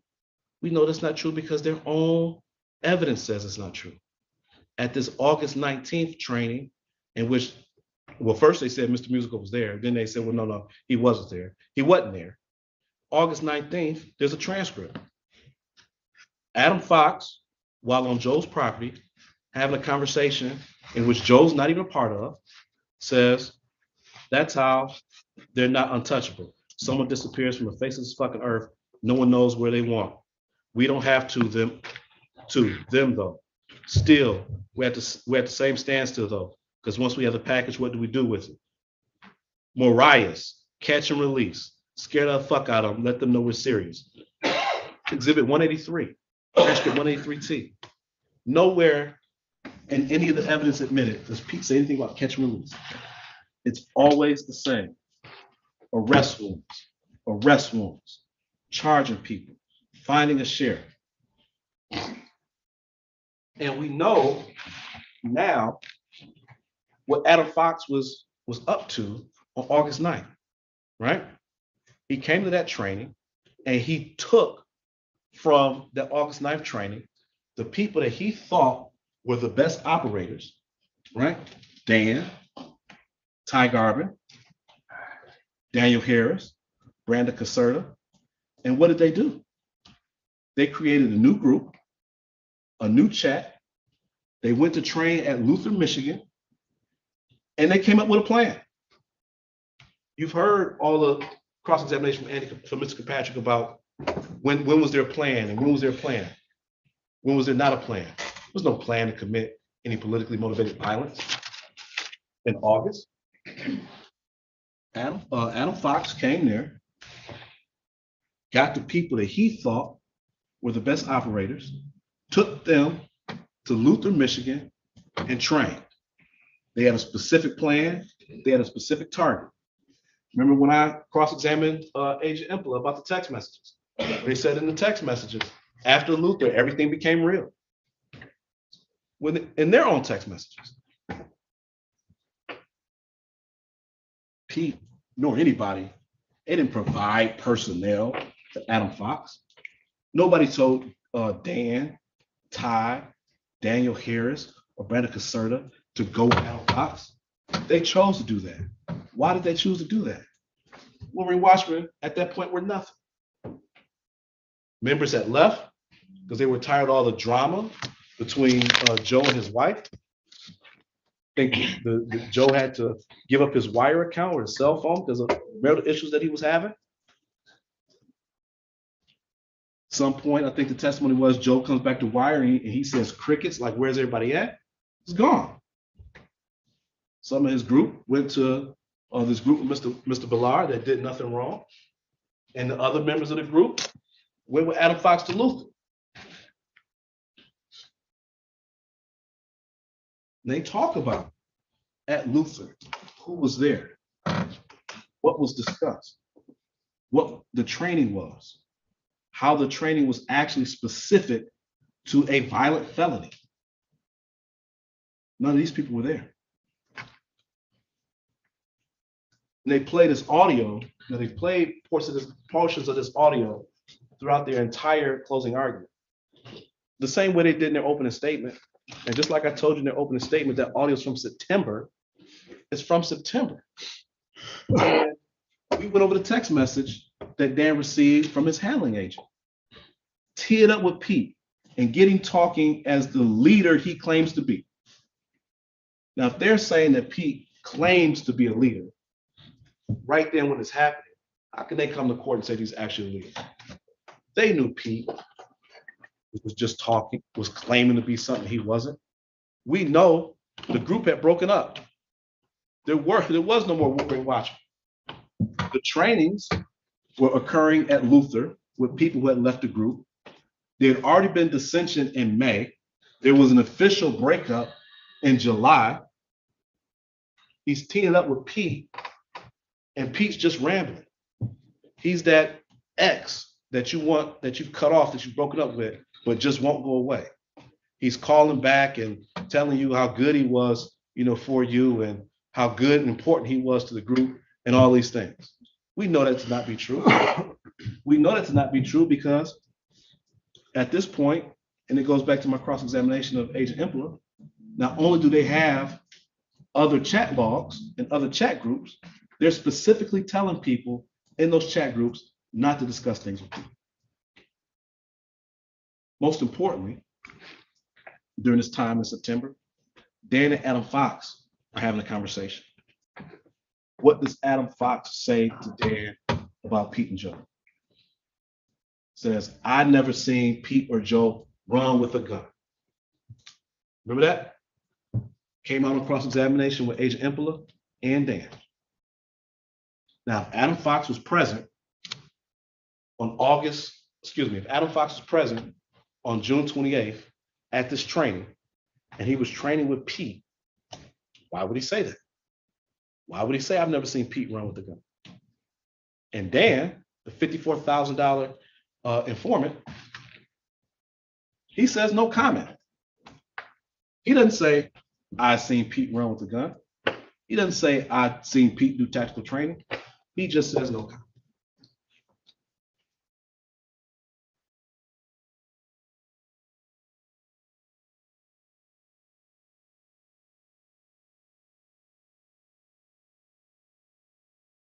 Now after this takedown,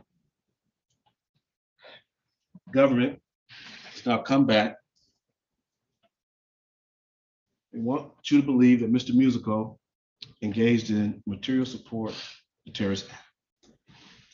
Well, we know our defense from their own witnesses, he didn't have the authority to invite anybody from training, but he did not provide facilities.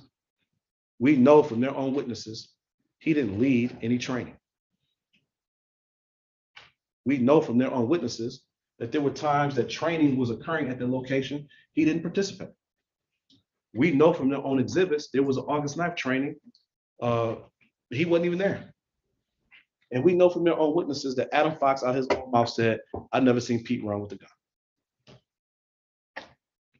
Mr. Musical didn't engage in any material support of terrorism, because he didn't do anything listed in those statutes. And he didn't have what we call specific knowledge. He didn't have any knowledge that Mr. Fox was going to use anything to carry out a violent felony that was politically motivated. All the talk at the back shop that he was doing, they'd always talked about doing lawful things. The government finally admits that. His plan of storming the Capitol was rejected. There was no plan to do anything on the 28th when they came for this filling out process, to train. Mr. Musical's 3 plan, we know what that is. It's to get arrest warrants. It was lawful. Had a funny nickname, but it was lawful. Nowhere in their exhibits does Pete say he's going to kidnap politicians. Everything he says is lawful. They even say in their closing argument that this group walked right up to the edge of violence but didn't do anything. They always remain within the law. We talked about this whole thing about the governor's address. Remember that? He was posting the governor's address. But then when we finally got to cross-examine Dan on the context, what was the context? It was for a protest. It was for a protest because she had issued a stay-at-home order for everybody else, but was having a graduation party at her home for a member of her family. There's nothing wrong with that. In their own exhibits, Pete talks about getting it set up so they can protest at these politicians' homes until 9 o'clock each night, right? As uncomfortable as that may make some politicians, that's lawful. We've seen that. We've seen them protest in front of the homes of attorney generals that refuse to prosecute police that shoot unarmed African Americans. We saw it, people protest outside the homes of Supreme Court justices after they, a recent ruling that they'd issued. There's nothing wrong with that. The First Amendment, the Second Amendment, does not have to make you comfortable. The reason why it's protected is because the founders of this country knew that it may make some people uncomfortable. So it needs to be protected. In this country, you are allowed to talk the talk, but you only get convicted if you walk the walk. They want to compare this to buying crowbars and ski masks and doing a bank robbery. No bank was ever robbed. Nobody ever planned to rob a bank. That was the Wolverine Watchman. They talk about, well, pedophiles don't always abuse every single kid. Why they would even try to compare these individuals to pedophiles? I mean, I just think that's improper to begin with. The only reason they do that is to incite your emotion. But at some point, a kid gets abused.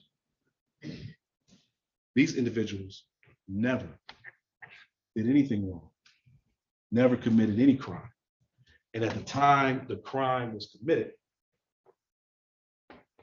even according to their own evidence, it happened in Luther, Michigan, with a completely different group of guys. Called this group outside agitators because they had the audacity to care about police brutality and drove to Detroit and Flint during protests. But they come from Detroit and Flint out here to tell Jackson County residents what they can and can't do with their own lawfully possessed firearms on their own property where they live. They're the outside agitators. Ladies and gentlemen,